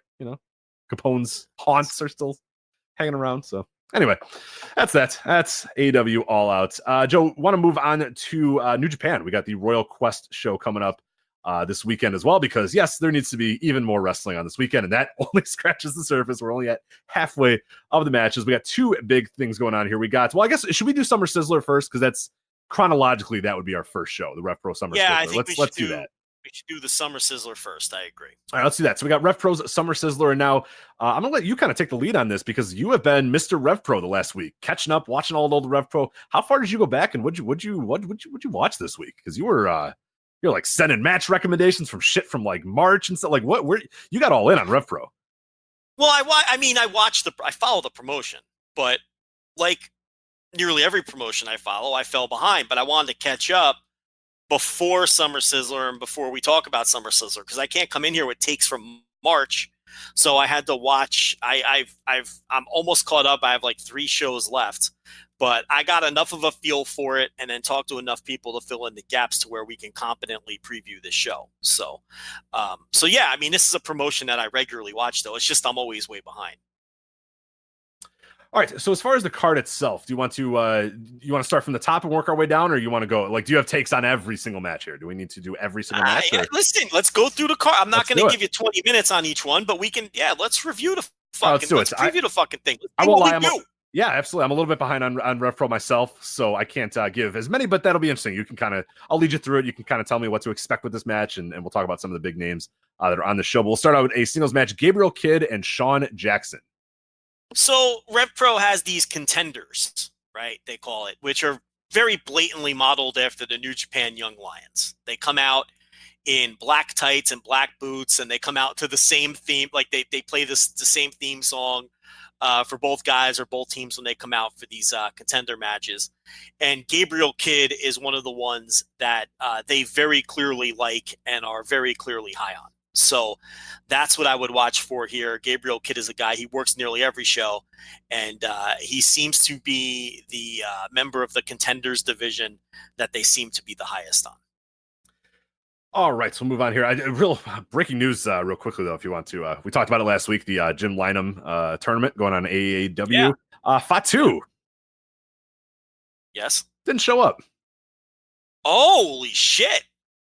Fatu no-showed AEW. As far as we know, the it's still going on, the show. So I don't know if he's going to be like a surprise or something like that. But reports from the show is that Fatu not there. So he was my pick to win the whole thing, and I think a pretty popular pick. So I think he may have been the Booker's. Yeah. So this is not. No, good. That's going to be an interesting story to follow this weekend. Then so. Okay, so we should say this is happening as we record. Right, this might get updated. I might be wrong. This is 8:43 on a Thursday night. So there you go. And we're not accusing the guy of anything. He may have might not be right. We're not saying that he's sitting there going ha ha ha, and Court Bauer's slapping him on the back and saying, "Yeah, we'll show those guys." I have no idea. His flight might have gotten missed. He might have had a family emergency. I don't know. I'm just saying, Fatu did not show up at AEW. He's not in Cicero. Right. That's not. Cicero. they're in Chicago. They've run Cicero before. So. Mostly Berwyn. Adjacent to Cicero. Do you know anything about Berwyn? Berwyn? Just the Eagles Club, baby. Yeah, yeah. You see, you got to come. Well, they don't do shows at the Eagles Club anymore. You missed that out. That's the Cork and Hall. There's these famous venues in wrestling history. The Berwyn Eagles Club was certainly one of those. Wood paneling walls, like a literal bingo hall. Like, you know what I mean? When people make the joke about bingo halls and it's never actually a bingo hall, that one was literally a bingo hall. You could see the numbers on the top of the roof or whatever, which I always found pretty ironic. I'm like, oh, this is literally a bingo hall. That's incredible. So I think we've all seen shows on tape from the Eagles Club, but you've been privileged enough to be in. That's great. Yeah, you always feel like if there's a fire, everyone's going to die. There's probably always a fire code violation going on there. It's always like 10,000 degrees in there. Yeah. Didn't they kick wrestling out though? They did, yeah. Or they still do like shady like lucha. I think they basically wanted like a lot of stuff to happen to run shows there, and like most of the companies were like, yeah, no, we're okay. Like you had to rent their ring and follow their rules and all that sort of stuff. And these other companies are like, nah, we're good, dude. Like we don't need, we don't need that shit. So unfortunately, the Eagles Club is they don't run there anymore. So Yeah. Alas. All right. So we got Rob Elias, I believe is how you pronounce it. Elias versus TK Cooper. Okay, so this is just an undercard prelim match, and I gotta say, TK Cooper put out that great. Did you ever see that self-produced video he made? Yes. Oh, that was so good. Yeah, that was really good stuff. He went over to split with Travis Banks, and then the whole how his tag team fell apart, and how 3 became 2, became 1, and all. I thought that was tremendous, but he really hasn't been able to gain much footing Rev Pro this year. And he hasn't been able to move up the card. A lot of times he's in like 4-way matches or prelim matches like this. And TK Cooper is still a guy that I am extremely high on. I just think he's had a rough go. I think things in his personal life obviously have affected some of the places that he's been booked. But he hasn't found sort of his lot in life in Rev Pro. And maybe the back end of the year, he'll gain a little momentum. Maybe something will happen coming off of this match, but I doubt it. But he's a guy who I have not given up on. I think at this point, it's just he needs the right opportunity. And he hasn't had those opportunities since really it looked like this guy was on a trajectory to be a major star. Remember? Oh, yeah. 2-3 years ago, we were saying this is the guy. Like, this is a superstar. At this time, a few years, we're going to be talking about him as like one of the biggest guys in wrestling. And it's just that for a multitude of personal and in-ring and injury reasons, it hasn't quite worked out. But he's still like crazy young too, right? He's still like a baby, if I remember correctly. Oh, yeah, he's very young. He broke his leg on the Heatgate show. And it was kind of all He's 26 right now. So yeah, and it was all downhill from there. When the personal relationship with Dahlia Black fell apart, and there's all kinds of, if you really want to dig into that, you can get into some drama when it comes to that whole situation, with the UK scene. And then, he's been on his own and he's changed his look. He doesn't wrestle in the fucking overalls anymore. He just wrestles. He's tried to reimage himself and it just hasn't caught on yet, but the talent is obviously still there. So. All right, elsewhere on this card, we should mention as well, this is going on the 30th. So to just let you know from your call, Rev Pro. CCK, Chris Brooks and Jonathan Gresham versus Dan Maloney and BK McKinnon. MK McKinnon. BK McKinnon, MK McKinnon, sorry. Yeah, I mean, the one thing about Rev Pro is they've got a really, really deep tag division, and they've really focused on it over the course of the year. Remember, I just watched like 6 or 7 of these shows in the last 3 days, so I've gotten an up-close look at it. And these are 2 of those teams. And Brooks, has been working as a heel for the most part this year. And in a lot of his singles matches, he's had the now retired kid Lycos, like running interference for him and those sorts of things. But when Gresham's around, which, Gresham has a busy schedule, this tag team is still a thing. And then, Dan Maloney, who people may have seen on NXT UK a couple times as a prelim guy, and MK McKinnon. So this is just, this isn't any kind of, this is just an undercard prelim match. And maybe Brooks, I expect, Brooks and Gresham are going to win the match and maybe from there. But right now the problem is the tag team, and this is a good transition to the next match. The tag titles, Aussie Open, their tag champions, have been tied up in this tournament, which is coming to a conclusion on this show. They beat Suzuki and Sabre for the titles back in, I want to say, May. Aussie Open did, and so the tag titles have been wrapped up in this tournament, with Aussie Open getting to the finals of this thing, and they're facing their arch rivals this year of Josh Bodum and Shaw Samuels, and the winners of that match, the Road to Royal Quest Tag Team Tournament, are facing for the IWGP Tag Team titles the next night. Is it the next night at Royal Quest? Let me see if they've officially. Yes. So they're going to face Girls of Destiny. So whoever wins that Rev Pro tournament will face the Girls of Destiny. And it's going to be Aussie Open. Right. They're going to win the match. They've been feuding with Bodum and Samuels. Now, Bodum and Samuels, Rich, if you remember, when we the last time we talked about Rev Pro was probably in February, right? Or something like that. Early in the year, we talked about Rev Pro. Right. And did a real deep dive on it. Bodum and Samuels at that time had just been put together at the beginning of the year. And I was super high on the pairing. They were curtain jerking at the time. They were working openers. They weren't really being pushed yet. They were beating, the prelim teams, but they weren't. But now they've moved all the way up the card. Okay. Shaw Samuels had a main event singles match against Minoru Suzuki a couple of months ago. This tag team has been feuding with Aussie Open. They attacked them. The first show after Aussie Open won the titles, Bodum and Samuels attacked them when they were kind of giving their victory speech to open the next show. They kind of did that deal. And then they had a match later that night. And Rich, this was fucking outstanding. It was Bodum and Samuels and their heels and their fucking dirtbag heels. And they were getting heat on Kyle Fletcher the whole match all the way through. And he made that tag to Mark Davis. This was one of the best hot tags you'll ever see. Davis came in. He runs through a clothesline from Bodum. And I mean just runs through it and ignores it like, fuck you, you junior scum. Your arm means nothing to me. And went right after Samuels. He took him out. He took Bodum out. And then somehow one of the tag team titles ended up in the ring. And because, he out of anger, he, and the fans were egging him on, he destroyed Samuels with the belt and took the DQ.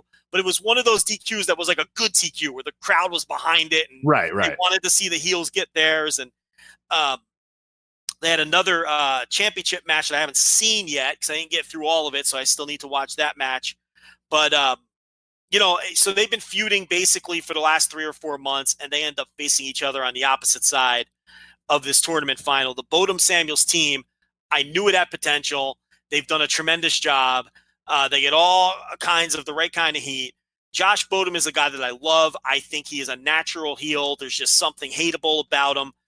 Samuels has done a great job. He's gotten into tremendous shape, and he's a guy I never liked. I never liked Josh Samuels. I love him in this dynamic, in this tag team. It's unfortunate. I'm kind of sad that they're going to lose this. I mean, I don't see any scenario where they're going to put Josh Bodum and Josh Samuels on New Japan pay-per-view against. I enjoy his rants on Twitter as well, where he's laying in bed.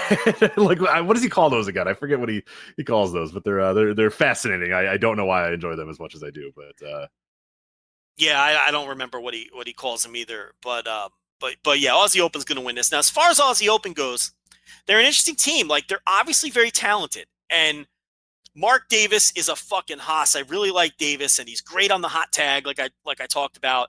And Fletcher's a guy who's another person he's basically still a kid, and he's finally putting on some weight.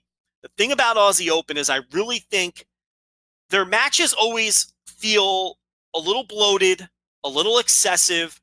I think they need some veteran teams to rein them in. There's very little structure to their matches. It's basically a collection of spots, and the spots look great. And they're very good performers, but I'd really like to see them be reined in a bit. So I'm not quite as high on them as other people are. And quite honestly, I don't think New Japan is the best environment to rein them in because the New Japan tag team style is basically the same. Everything devolves into a tornado tag. You know what I mean?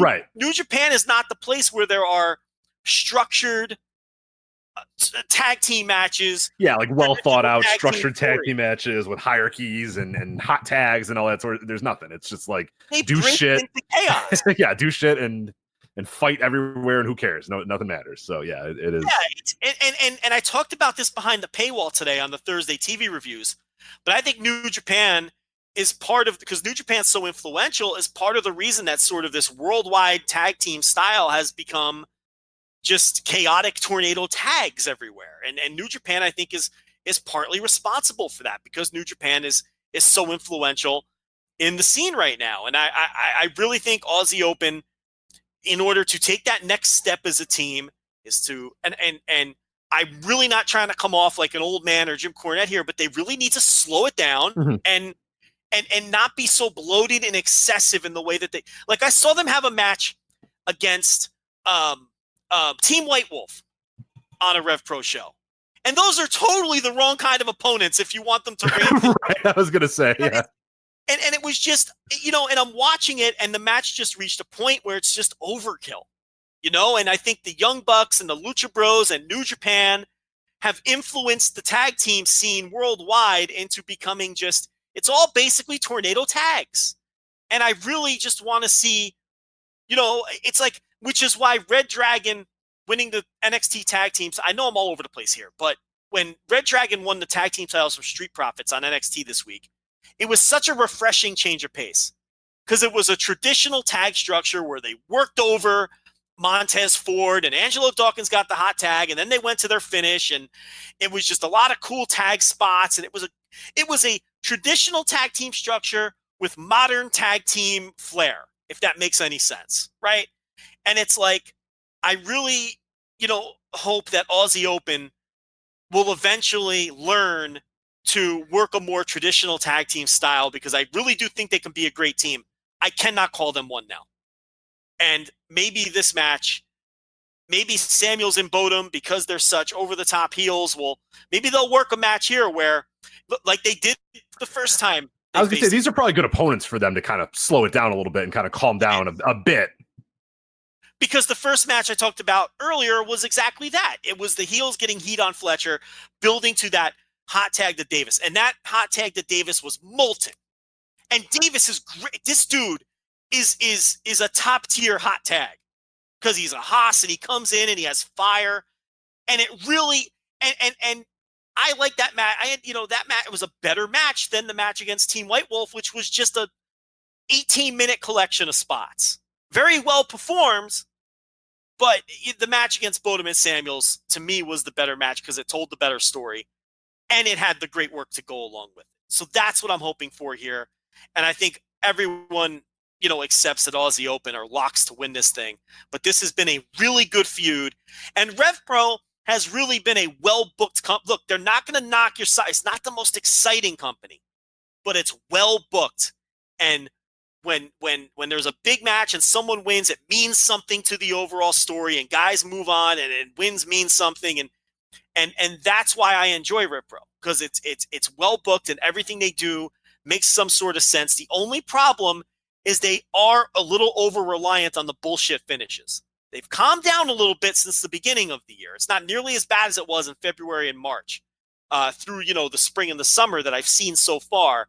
But there's still a little bit of a crutch there when it comes to the bullshit finishes. And it's odd because it's a promotion that sort of has a real sport atmosphere, but they do a lot of fucking pro wrestling finishes. So it's right. And that's, when we were doing our previews for WrestleMania weekend, Neil David, who came on and talked about Rev Pro, was basically just like, yeah, I want to, like, a lot of people in UK kind of, I think, have the same thought where they'll go to the shows and they enjoy the shows and it's just like, all right, cool, that was fun, but they want to love this company because it feels like it should be better. Like, you look at the cards, you look at the roster, you look at the atmospheres, you look at everything they do, and it feels like it should be a little bit better. But like you said, a lot of the booking can sometimes be just kind of like, all right. Like they kind of rely a bit too much on like Attitude Era stuff. Like, you can tell they're obviously influenced by that era of wrestling and think that that's kind of the way to approach it. And that can kind of drag you down a little bit sometimes too, where it's like, you guys don't have to do, like, you can be, something more. You could be, like you said, a sports feel, but they tend to be a little bit more, quote, sports entertaining than straight sports. It's frustrating at times with the finishes sometimes. Yeah. And they're clearly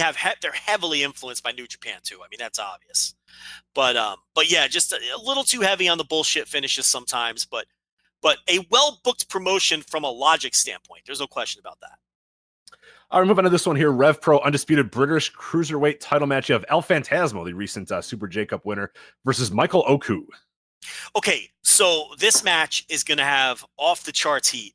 This might have more heat than anything else on the show because Phantasmo, as we know, is a tremendous heel. And Oku, I don't know how much you've seen of this guy. I know you saw him in New York because he lost to Brian Cage. Right, I've seen a little bit of him, but not as much as I kind of want to, so... He has really emerged as a guy. He has an incredible crowd connection. This is OJMO as well. If yes. People are curious who maybe because he's gone by both a lot of time. I wish he would just go by one. Probably help a lot. Well, he's been Michael Oku based. I mean, I think that this is now, since he's emerged, he might just stick with this. Well, he's got to change his Facebook, Twitter, and Instagram profile because they all say OJMO too. So yeah. But yeah, Michael Oku is a much better name. So yeah, that would be a first suggestion to him is consistent branding across the board would be yeah, nice. Good idea. But, I mean, he just has an incredible crowd connection. He is just one of those guys who is an incredible underdog babyface. He just exudes it. I just watched his match against Pac. Rich, you have to find this match because you will love it. You will love this match against Pac. It's another notch in the belt for Pac's Wrestler of the Year case. He is the ultimate bully against the ultimate opponent who's like the perfect opponent to be bullied. There's no way you can't root for Oku, especially against Pac. And, I won't give away the finish to you, but, it's, so I won't say much about the match itself, but it's typical Pac bullying, an undersized babyface opponent and the crowd getting behind that opponent. And Oku has that crowd connection, which will work perfectly for this match against ELP, who is also very easy to hate. So, this is these people in where is this? Your call. Your call. Yes. They are going to be frothing at the mouth for Oku to win this title. I'm telling you, the heat is going to be off the charts. It's just a perfect dynamic. It was well booked to get here. Phantasmo won this title in a ladder match against David Starr. I was not crazy about that match, but there's no question that he's over and all that. And Oku has that dynamic I just talked about. I've got this one circled. This match could have a very special dynamic to it.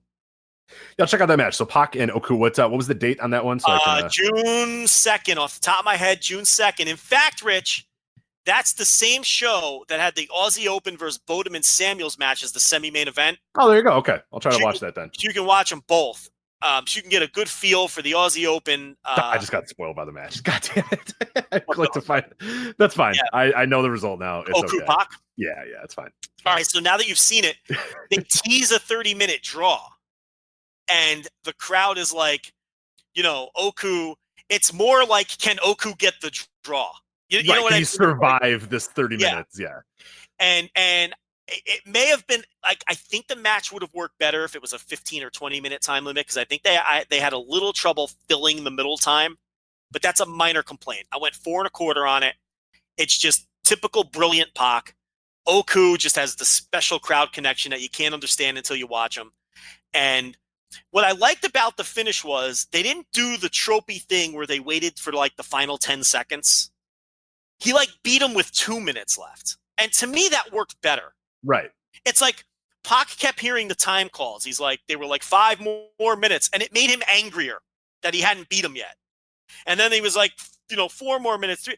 And then when the guy was like 2 more minutes, Pac was finally like, I'm just finishing this asshole. So he put him away with the fucking red arrow. He missed the first red arrow a few minutes earlier, and then he put him away with it. And they didn't, I don't like that thing where they wait till the last 10 seconds. That's too Monday Night Raw for me. You know what I mean by that? I got you. Yeah, no, I got you for sure. So the way they finished it too, I thought. And then Pac, his post-match promo, where they're dragging Oku out of there because he just took a beating for 28 minutes. And he's like, get out of my ring. I'm done with you. You piece of shit. Get out of my ring. And it's like, he's just so good. Yeah, he's great. I mean, it's just so good, and off goes the fucking jabron. And in comes David Starr to make a challenge. It's just, and like Oku is like, kind of like David Starr's young boy. So it all ties in. It's just good stuff. It's well booked. But anyway. I'll still watch it. I'll still check it out. Sounds right up my alley. Yeah, it's right up your alley. You'll love it. Yeah, you'll love it. Then we get to the real business end of this Rev Pro show. We got Hiroshi Tanahashi and Okada versus Minoru Suzuki and Zack Sabre Jr. They don't have any titles to worry about here now. Okay? But you do have the Okada Minoru Suzuki world title match the next day. Right. So, but where's the pin eater here? It's like... Yeah, it's tough. Like, Tanahashi, I guess, would be the number, because Zach's got to be kind of protected, right? Especially he's here. Their champion. That's what I mean, especially in I would probably hope that you would protect him here. Minoru Suzuki's about to challenge for the title the next day. He can't lose. Listen, if this is Cork and Hall, Zack Sabre Jr. loses. Absolutely. But 100%. The fucking champion here. Right, exactly. It's not good. I guess it's Tanahashi, right? He's got the least to worry about. Now, to be fair, when Suzuki I guess Sabre lost the title. He's going for the title the next day too. So damn, who do you have? Who's going for it? Well, Tanahashi's going for the British heavyweight title the next day. So you want to stab? You can't have him just lose and be like, we'll come back tomorrow to watch Hiroshi Tanahashi try to beat Zack Sabre Jr. Yeah, well, that's what I was gonna say. That's and to be fair, Sabre dropped the fall when they lost the tag team titles because Suzuki's a god in this promotion. Right? Okay? Yeah, he's not losing. He's a god in this promotion. It's just different. I mean, I talked about that main event he had against Shaw Samuels. It was like a 7-minute match. And Samuels is a heel that was getting a big push, and they just had Suzuki beat him in like 7 minutes in a main event. He's just a god here. And he's a god everywhere, to be honest. But like here, it's even different. More, he's just treated as something totally special in this company. So it's like, but you just nailed it. It's probably going to be Tanahashi pinning Sabre to put a little heat on the match the next day, which then Sabre can win. Right. Title. So that's probably the direction they're going to go. But I just thought it was interesting that it's what do you do. But yeah, it should be a great match. And on what really looks like once you get past some of the prelims, which don't look awful. I mean, I think everything on the show looks pretty solid enough. It's a pretty loaded show. Yeah. And then our main event, we're speaking about that Attitude Era influence in some ways. We have a career versus control of Rev Pro match here with David Starr and Will Ospreay. Yeah, I mean, it's two of the best wrestlers in the world this year, with heavy stakes and a storyline that the company has been doing. So I don't expect this to be anything less than great. What's this control thing? Is this done better than all the shitty, now I'm the commissioner things? Like, I haven't been clue me in here about this. It's your typical thing. Fucking, I'm not really wrapped up in that, to be honest with you. But okay, it's because it's not anything, they're not reinventing the wheel in that regard. But the idea of good versus evil in a match like this with two great wrestlers, they're going to find a way, no matter where you stand on the storyline. Okay, these two are going to find a way to get you into emotionally invested in by the end of the match. That's the way I look at it. I couldn't possibly care about the actual stips when it's like fucking David Starr versus Will Ospreay in 2019. I mean, these are two of my favorite wrestlers in the world this year, two of the best wrestlers in the world this year. So yeah, I'm super excited regardless of whatever happens with the story or whatever the story is. It's like, yeah, these two dudes are going to go out there and just especially if you're just dropping into this and you're not necessarily invested in the promotion or care about the promotion at all. Anyway, I mean, at minimum, you're going to get a great match between these two guys. Now, it is Rev Pro, and we've talked about their issues this year. Could they kill this thing with some overbooked series of run-ins or something at the end and ref bumps? Yeah, they can, and they probably will. But we'll see. So, these two guys are allowed to go out there and just have a good heel versus babyface style match. With minimal bullshit. It can easily be the best match on the show and one of the better matches of the weekend, but we shall see.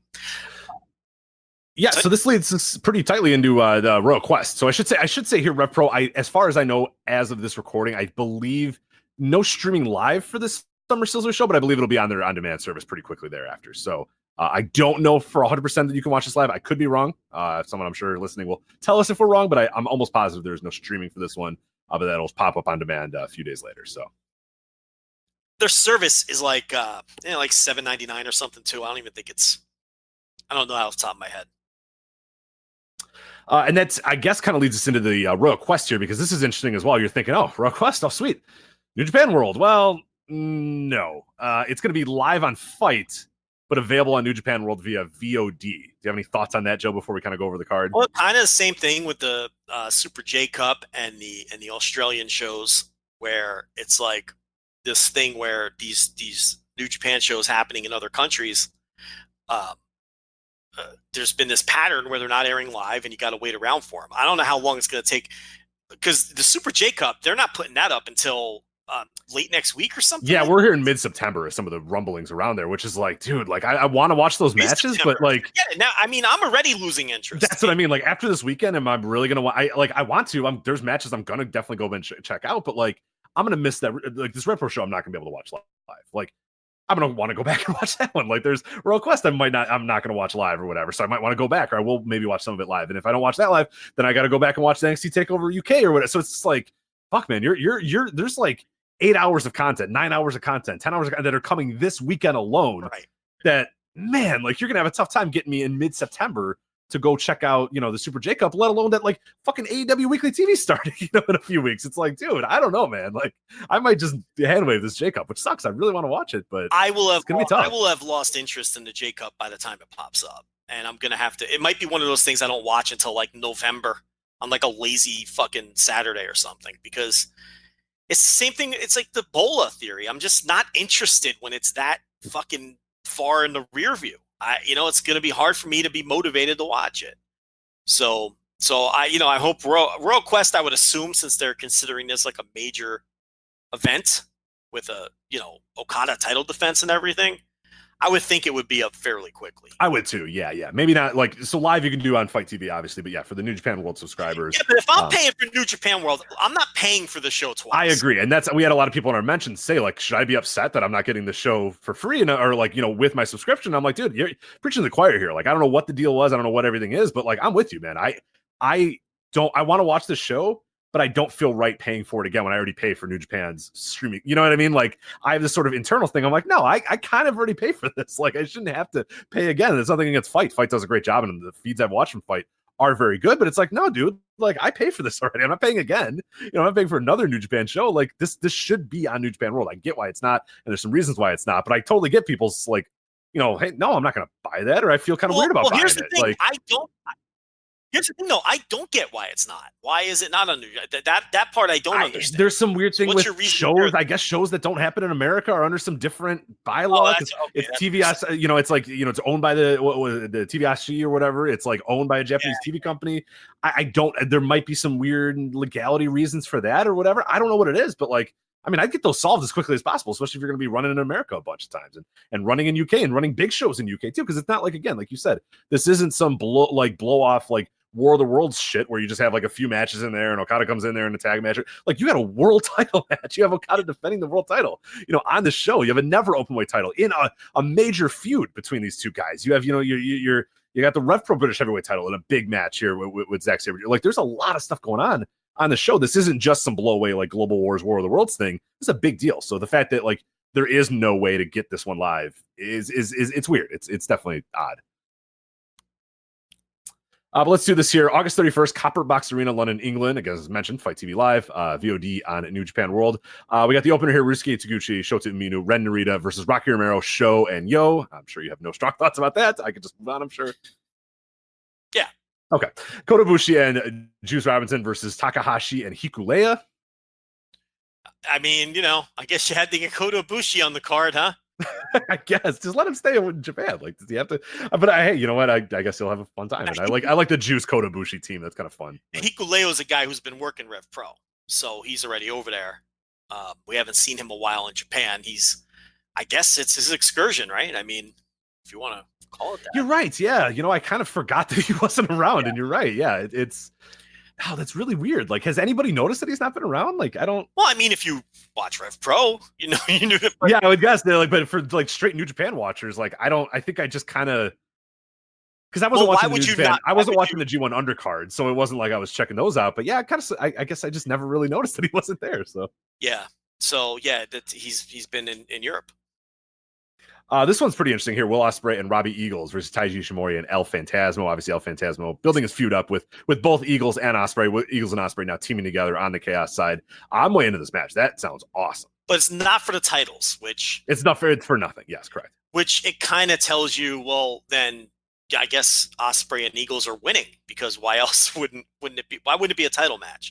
They don't want to put the titles on Will Ospreay and Robbie Eagles. I mean, that's at least how I read it, and it's like.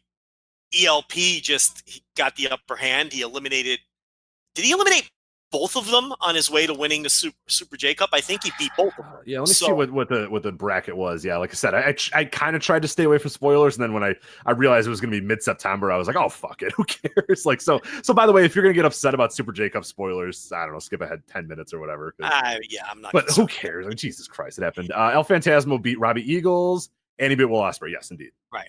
So he beat both of them, so it stands to reason. I mean, if he wins this too, it's like, all right, now he's just fucking, you know, destroying it. So, yeah, I think the fact that it's non-title and the fact that he just beat both of these guys, he may not take the pin here, but, you know, I think Eagles and Ospreay. And this is really Eagles' first match in New Japan since he turned, right?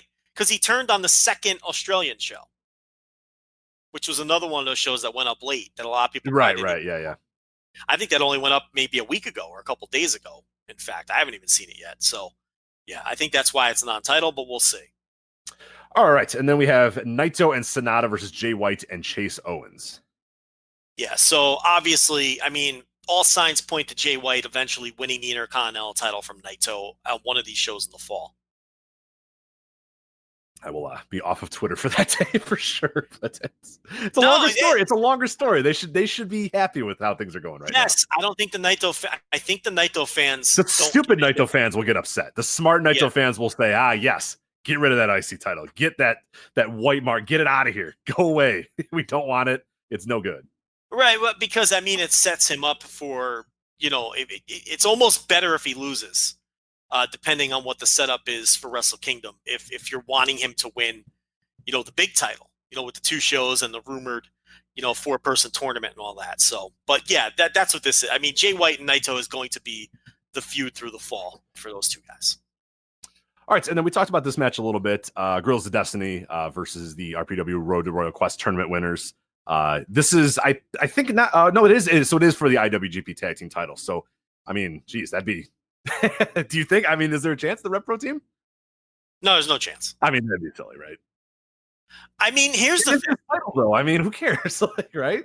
Is it for the titles, that match? It says IWGP Tag Team Champions, Girls of Destiny, defending against the winners of the RPW Road to Royal Quest tournament. Yeah, I wasn't positive it was a title match. Here's the thing, which is kind of a wild card. Tanahashi loves Fletcher. Like, that is his boy. Yeah, he fucking loves that dude. he loves Fletcher. He thinks he's a future star and all that.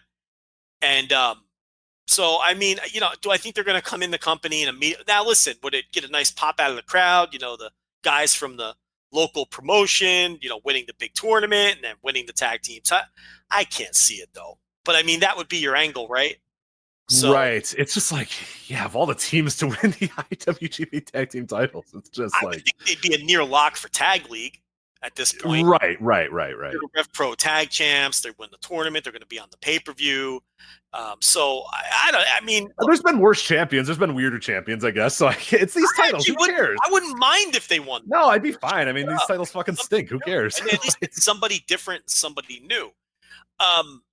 How do you think New Japan fans who've never seen Aussie Open will respond to Aussie Open? Yeah, I don't know. I don't think well at first. I don't know. Maybe over time, they'll get there, but I don't think at first very well. Just because, I mean, I obviously like them, but they're just kind of like, the look is an issue, is what you're right. They don't look like stars. They come across as like it's just like random white dudes. It's totally like indie jobber white dudes, and it's like, oh, all right, like they are not a team that comes across well when the first time you see them because they do have a rough look. Right. They kind of, they're wearing like, they kind of have like a 2005 indie look. They're wearing kind of like trash bags and loose fitting pants and stuff. And it's just like unbecoming of like big time New Japan wrestlers. So I don't know. The problem is Fletcher used to be rail thin, and it's not like he's super thick now, but he used to look like Curtis Chapman, who isn't on that Rev Pro show, by the way. He usually works Rev Pro, but he's put on some weight. He doesn't look that dilapidated anymore. He's got bad hair and he's still kind of thin, and Davis is just a husky guy. You know what I mean? And it's like they don't. Yeah, like neither of them, like one's too skinny and one's too kind of too fat. It's just kind of this weird in between. And you see where and you come around because Davis is like, a fiery powerhouse, and Fletcher obviously has all kinds of potential, but you do kind of have to overcome their look at first. Right, and people could say whatever they want, but New Japan does. I mean, aesthetics are important for New Japan. Maybe not as important as they were for, WWF in the mid 2000s or whatever, but like, Girls of Destiny, 2 guys that are in pretty good shape. They're big dudes, guys up and down the card. Jay White is, ripped to shreds. Sonata's ripped to shreds. Guys like Naito aren't, but they're able to just be such charismatic figures that they aren't. Like Will Ospreay's gotten himself in tremendous shape, and that's been a big part of him. Kota Ibushi, that's a big part of him. Okada's a guy that's not in super shape, but pretty good. Tanahashi, like, again, you go up and down the card, and yeah, there are exceptions to the rule, but like by and large, it's like, who's like the guy that's like, nobody looks like lumps of shit on their show. Like nobody looks real thin, and nobody looks, I mean, Zack Sabre Jr., I guess you could say, but like, again, he's a guy that's such an overwhelming presence. Too, they're all good looking. Right, exactly. They're chasing the female fan base too, and they do a tremendous job with that. These are all like attractive men to on one level. Yeah, right. And not to say that Aussie, I'm sure they could get good dates. I'm sure they do all right, but like they don't have that like, boom, here they are, like pro wrestling good right. Look, that's what you're getting at, and you're not wrong. And we've talked for years how New Japan chases sort of that matinee idol look. They do, especially at the top of the card. And I don't think these are ugly men. They just don't have traditional fantastic pro wrestling look to them. I think Bodum and Samuels look like bigger pro wrestling stars than these two do. Right, because they're at least like projectable, like odd characters. You know what I mean? Like Samuels just looks so weird that you're like, oh, that's a wrestler. That's a pro wrestler. Like Samuels with his gimmick and everything, and the fucking suspenders, and he's got barrel chest, and he's gotten himself into shape. Bodum is in tremendous shape. He's a decent looking guy, and he's got, he looks like your typical fucking 2019 junior wrestler. They have a better look than Aussie Open has, but it's like, it just, when you see them work, they do win you over. Mm-hmm, absolutely. Never open weight title here. Tomohiro Ishii defending the title against Kenta. Damn, I cannot wait for this match. So Kenta has to win. People have asked us, and I'm like, are you crazy? Kenta has to win. He can't lose. He cannot lose. Beat Kenta now. I mean, it doesn't make any sense to beat Right, he got his ass kicked by Shibata. He can't lose here. Yeah, I mean, it wouldn't make any sense. So Kenta's winning the match, and it doesn't matter if Ishii loses. We all know that. So, yeah, Kenta's going to be your never open weight champion. And I love it. And look, and now here's the thing too. There's no pretense with Kenta's work now. He can just be Kenta and be right. because he kick the fuck out of you and beat you up, and it's fine.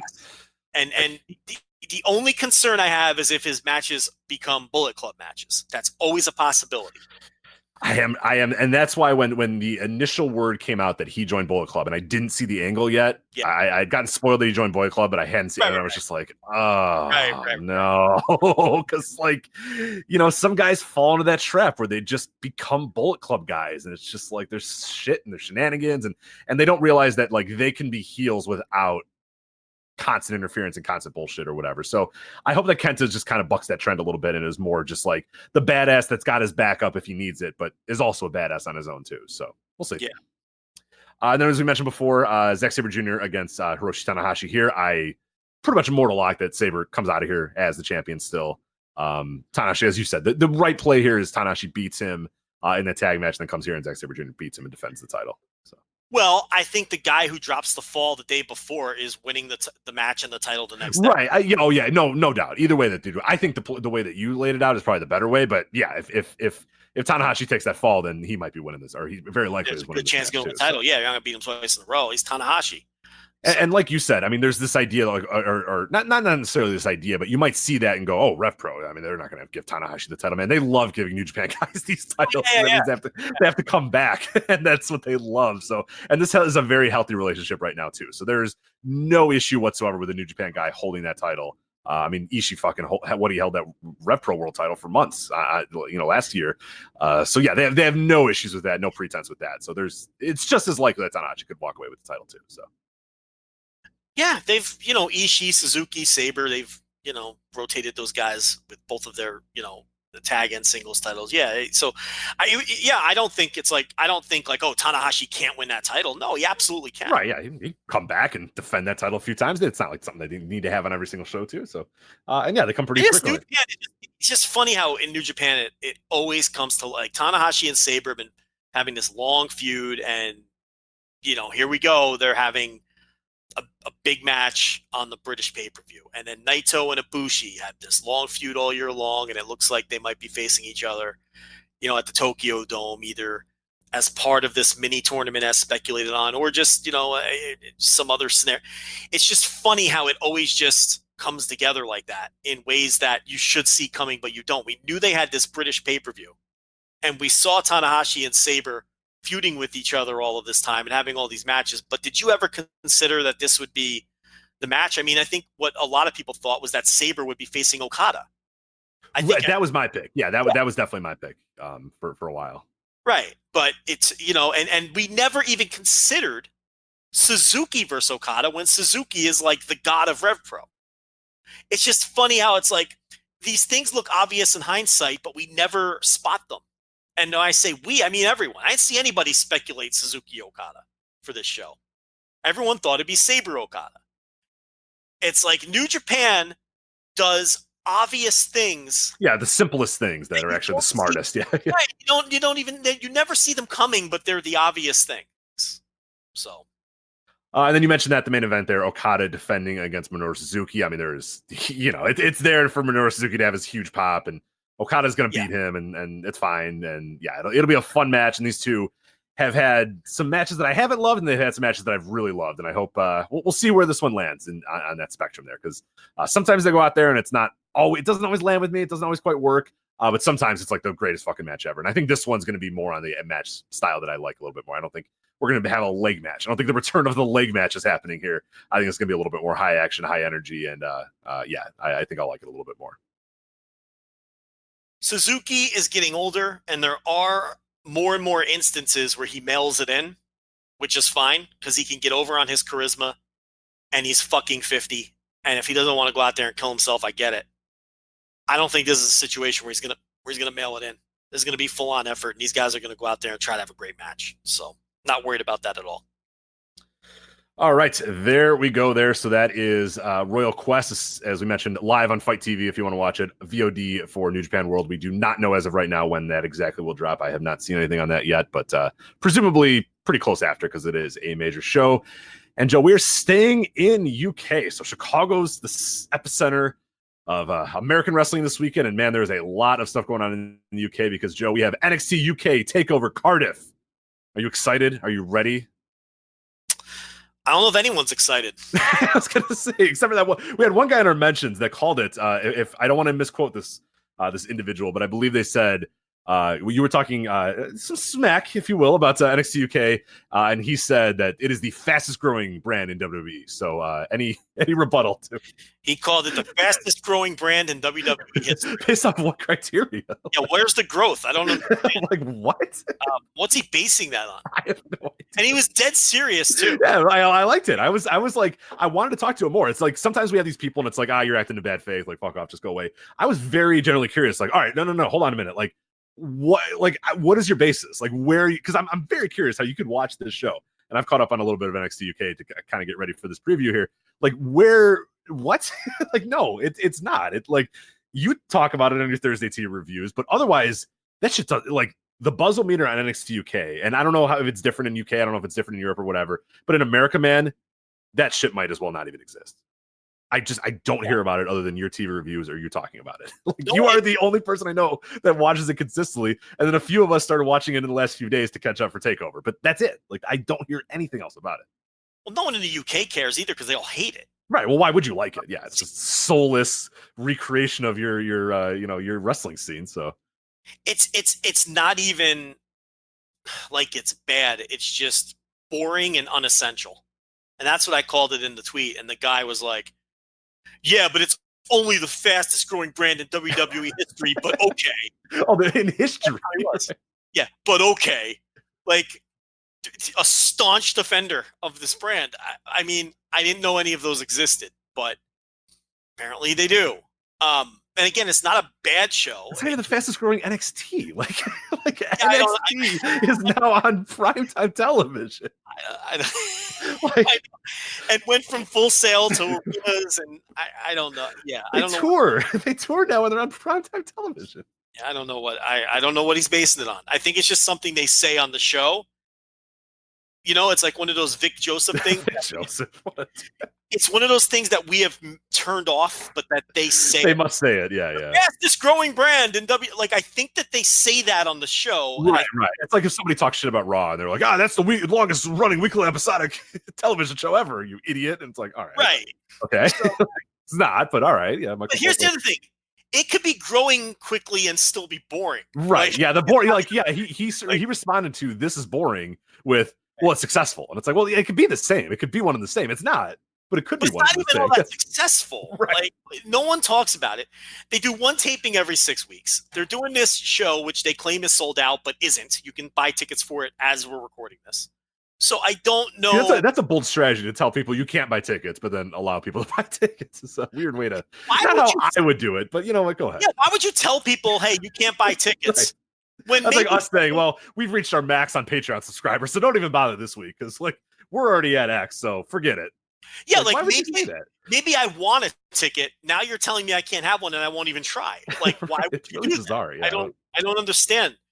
But yeah, it's just a show that comes off dry and uninspired and non-essential is the best way I could put it. Like, you don't feel like you're watching anything that's important. And it's not like, look, they have excellent main events sometimes. I mean, the Cassius Ohno stuff has been great. And, Walter Trent 7 about a month ago was an awesome match. But then there's other weeks where it's just dry as a bone. And I don't know. It's just, it just feels, and look, this lineup is the not an exciting lineup on paper at all. I still Not at think all. it could be a good show, though. Oh, I That's think it the will thing. be. Oh yeah, I wouldn't bet against the show whatsoever because I think the two matches that are the two biggest matches I think will both deliver, and a lot of the stuff in the undercard, while like not names, not like the people that I would book if I was booking this entire talent roster, there's a chance for at least two of the three to be really, really good, and that's going to be a great show. There's 5 matches. We already said the 2 of the matches are guaranteed to probably be really good. One of the matches has a good chance to be good, so you're already plus, you're already 50%. And then there's the other 2 that just have it, if any of them are okay or they're short, like you won't care. So it feels a lot like that classic TakeOver feel where it was 5 matches, but the 2 big matches you knew were going to rule. So it didn't matter what was on the undercard. And it's TakeOver and they're going to have pride and they're all going to try hard. And it's just, I don't understand. And I talked about this behind the paywall, but it's like this brand, there's no pressure to draw money. It exists solely so World of Sport would have trouble gaining a footing. And we all know that.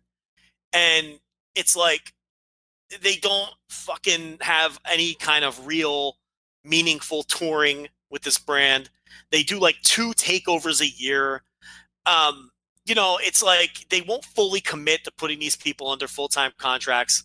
It just exists as something on the network. And it's like when that's the case, there's less booking pressure to deliver stuff. Right. That can, it's like you can basically book whatever you want. Right. It's not booked to be, it doesn't pressure. exist to be successful. It exists so that other things can exist. That's all it's there for. It exists to exist. Right. It exists to crush competition in the marketplace. That's it. The bookers of this. Yeah, and it's like, so you can get away with not having Pete Dunne and Rhea Ripley and Cassius Ohno and Fabian Aichner and Marcel Bartel and Jordan Devlin. Jordan Devlin, right? Yeah, Jordan Devlin. Get away with not having. Yeah, you can get away with not having all of your best and most charismatic and best workers on your biggest show because it doesn't matter. There's no, there's no booking pressure to delay. If this was a brand that was or if this was a self-contained promotion, they'd all be on that show. And even if it was a brand that was expected to turn a profit or draw money, all of those people would be on that show. But it's weird. We get a whole lot of Gallus. You know what I mean? And we get Noam Dar, and we get, just a lineup that isn't inspiring at all. Okay, so we're back. We've had a ton of connection issues, and at one point I talked for about 7 minutes, no lie, about this show while I thought Rich was listening, and we really weren't connected. So I can't remember what was said and what wasn't said, but you are still there, correct, Rich? I'm here. Yes. I was wondering, did you think we weren't connected on a personal level or a technological level?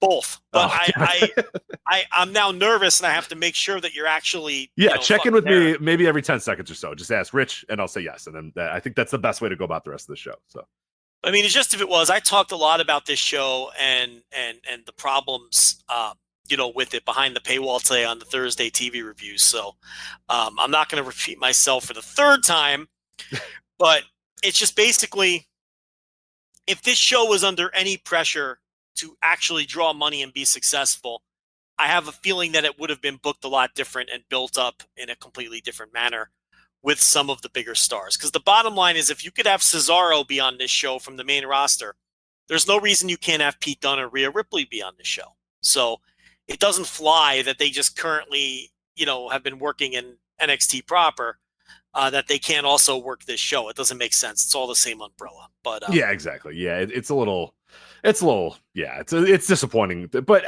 all in all, like you said, I think the show is going to be pretty good. Well, so let's go over the only 5 matches. We don't have to get into a ton of detail about this. As far as Cesaro goes, I'll ask you quickly. The speculation is one of 2 things. One, Jordan Devlin's current storyline is that he keeps complaining that he's not on the card. Yes. So maybe he comes out to complain or something, and Cesaro answers his challenge. But isn't that exactly what they did with Balor? And is it smart to squash Devlin twice on both of the takeovers? And as a second follow-up, does it fucking matter? Because the show isn't expected to build stars or draw anyway. Kind of both. Like, yes, I wouldn't do that. I would have Jordan Devlin not lose to Cesaro after calling him out and doing the exact same thing you did with Finn Balor. But then to your second point, it doesn't fucking matter. So that's probably what, because I feel like that's what they're gonna do, right? I mean, this seems all pointed to that Devlin's gonna get in there and say, I can't believe they're having NXT UK takeover without me here, and then he comes out and he beats the fuck out of him in 5 minutes or whatever, and that's it. I wouldn't do that. They're probably gonna do it, and it probably won't matter. So all those things are true. Option B, as we already noted, that Cassius Ohno isn't on the show either. So many have speculated that maybe this is the long-awaited reuniting of the Kings of Wrestling.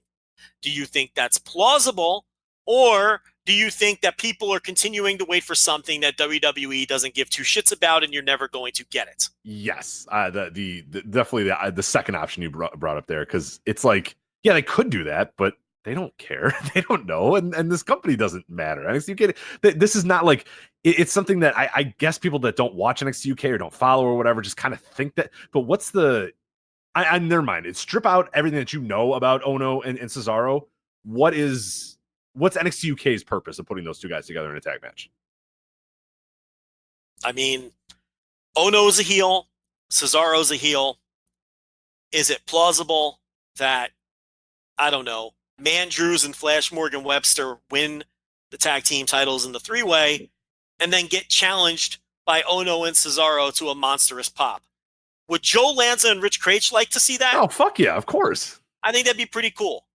Is that like smart fantasy booking that's never going to happen? Yes. Kind of leaning toward your direction. Right. So I think it's much more, realistic that Cesaro just shows up as a heel, is talking shit.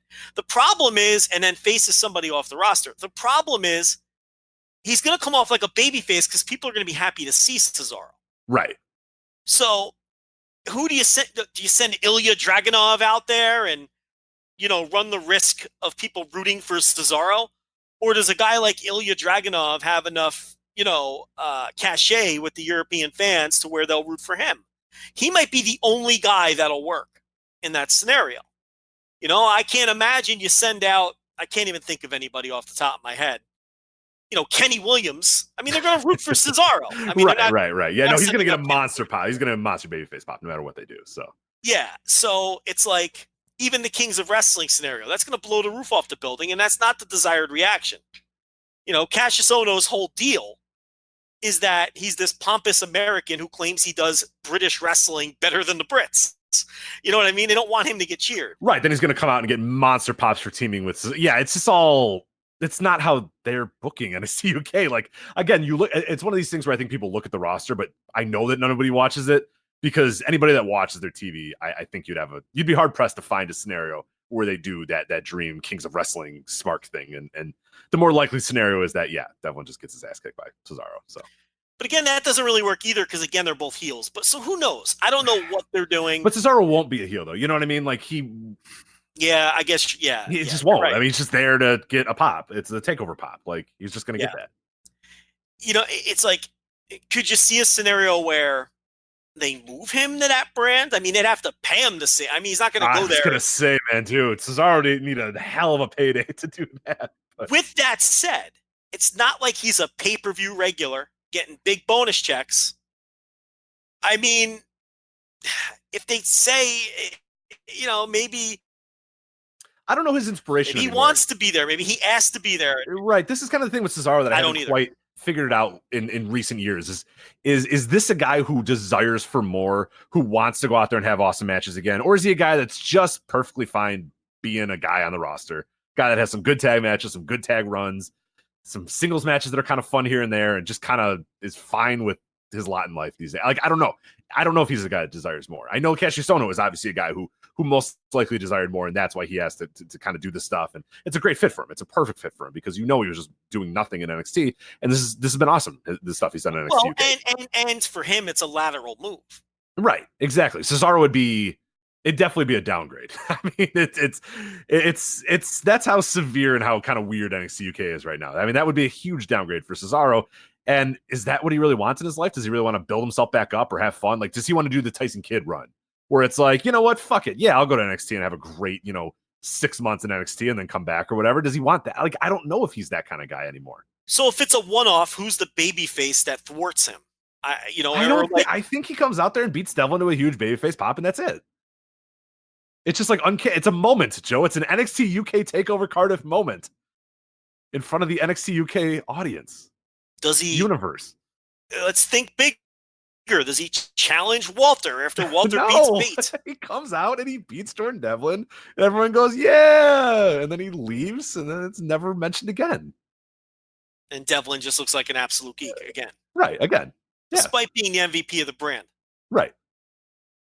Like, you're trying. I give you effort for trying, but I mean, I think you know deep down what's probably going to happen, right? I do. I'm just, No, you're right. All your scenarios are better, but we know, oh, yeah. Oh, my God, Mixed Joseph is going to just love himself some Cesaro, and Cesaro's going to win, and nobody will ever think of him as a heel or babyface ever again. So, counting the rotations on the Giants swing. Yeah, right, exactly.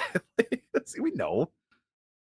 They're about pops. They're about moments, Joe. It's about the matches. It's about the moments, not the matches. So on NXT UK Takeover Cardiff in front of the NXT UK universe. So let's break down the card. You think Johnny Saint's going to be there? Johnny Saint. With Sid Scala's hand in his back. The fucking marionette that he is. Is that a marionette? No, it's a what do you call that? Marionette with the strings. What do you call? Yeah, it's not a marionette. A ventriloquist, I think, is what you're. The Jeff Dunham gimmick, right? Yeah, the ventriloquist or whatever. Ventriloquist. I said. I don't know if there's a better. I love how they don't even trust him to say anything. No, nothing. Not even like, "Hi, I'm Johnny Saint." It's just like, "Hi, I'm Skid Scala. This is Johnny Saint." It's like, they can't rely on him to say his name. No, nothing. Sid Scala says everything, and he totally runs his own Twitter account. Oh, Johnny Saint? Oh, I'm sure. Yeah. Oh, absolutely. Yeah. He types out all of those tweets in WWE speak. That's totally him. Can you imagine explaining Twitter to Johnny Saint? Like, how long did that conversation go before somebody decided, you know what, just make him an account and tweet it, and he'll never even care? Are you kidding me? They probably have Scala doing that too. Oh, I'm sure they do. Yeah, I'm sure they for 5 seconds tried to talk to Johnny and then realized this is no, forget it. Like, we'll just do it. It's fine. He's not going to know. He's not going to care. Just take a picture of him, put it as the profile picture, and we're good. We'll just move on with our lives. So, does Johnny Saint have a smartphone? Oh God, no. You don't think so? No, he's like Terry Funk, like the old stories of Terry Funk, where like if you called him to book him, he'd like you gotta call his put the phone down and like get his like rolling like his notebook out there and be like, well, I'm busy on that weekend. right. As he's flipping a paper calendar. right. And you got to call him at home and hope he's there. Right. His wife, when she was alive, she'd pick it up and be like, Terry. He's like, he's out back. He'll be here in a minute.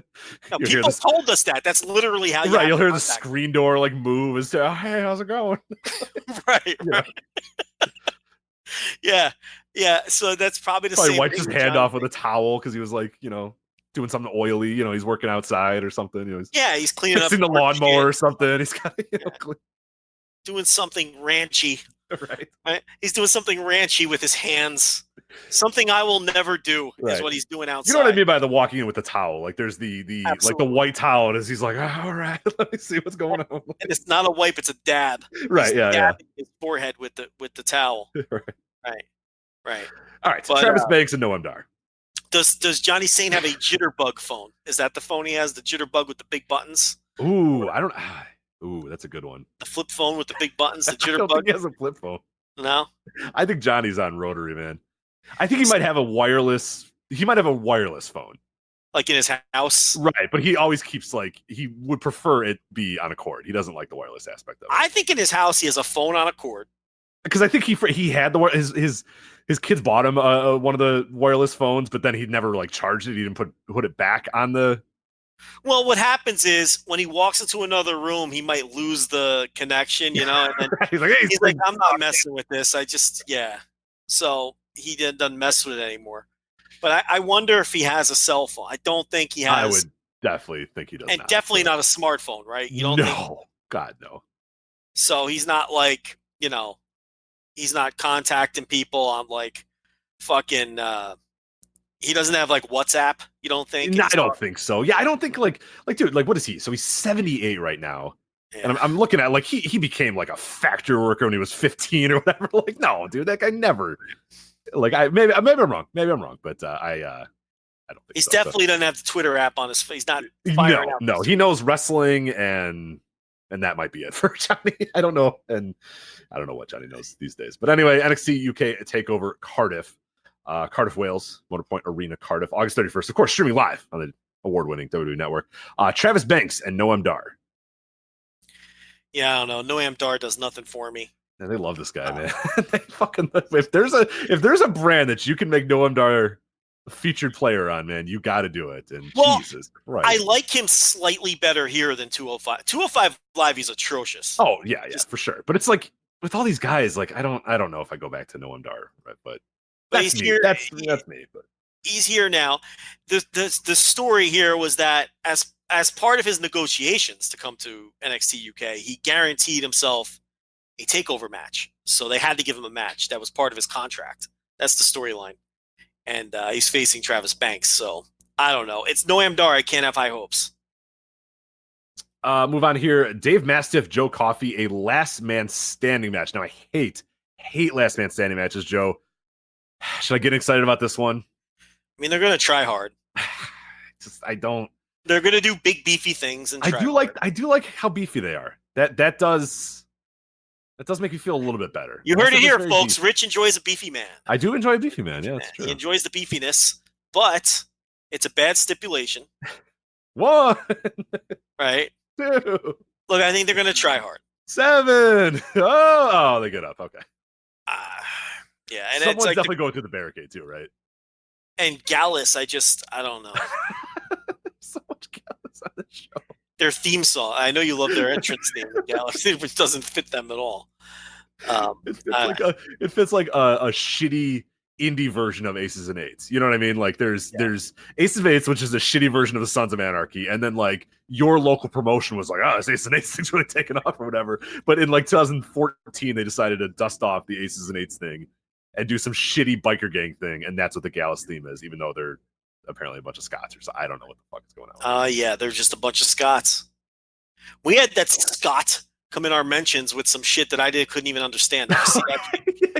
It was something about blowing up your arse, but it was like he told me to stick my head up my arse and light it on but in a very fire. Cool way. I love the way he said it, but I forget exactly what it said. But some kind of Scottish shit. I don't know. It was some tweet though. I gotta tell you.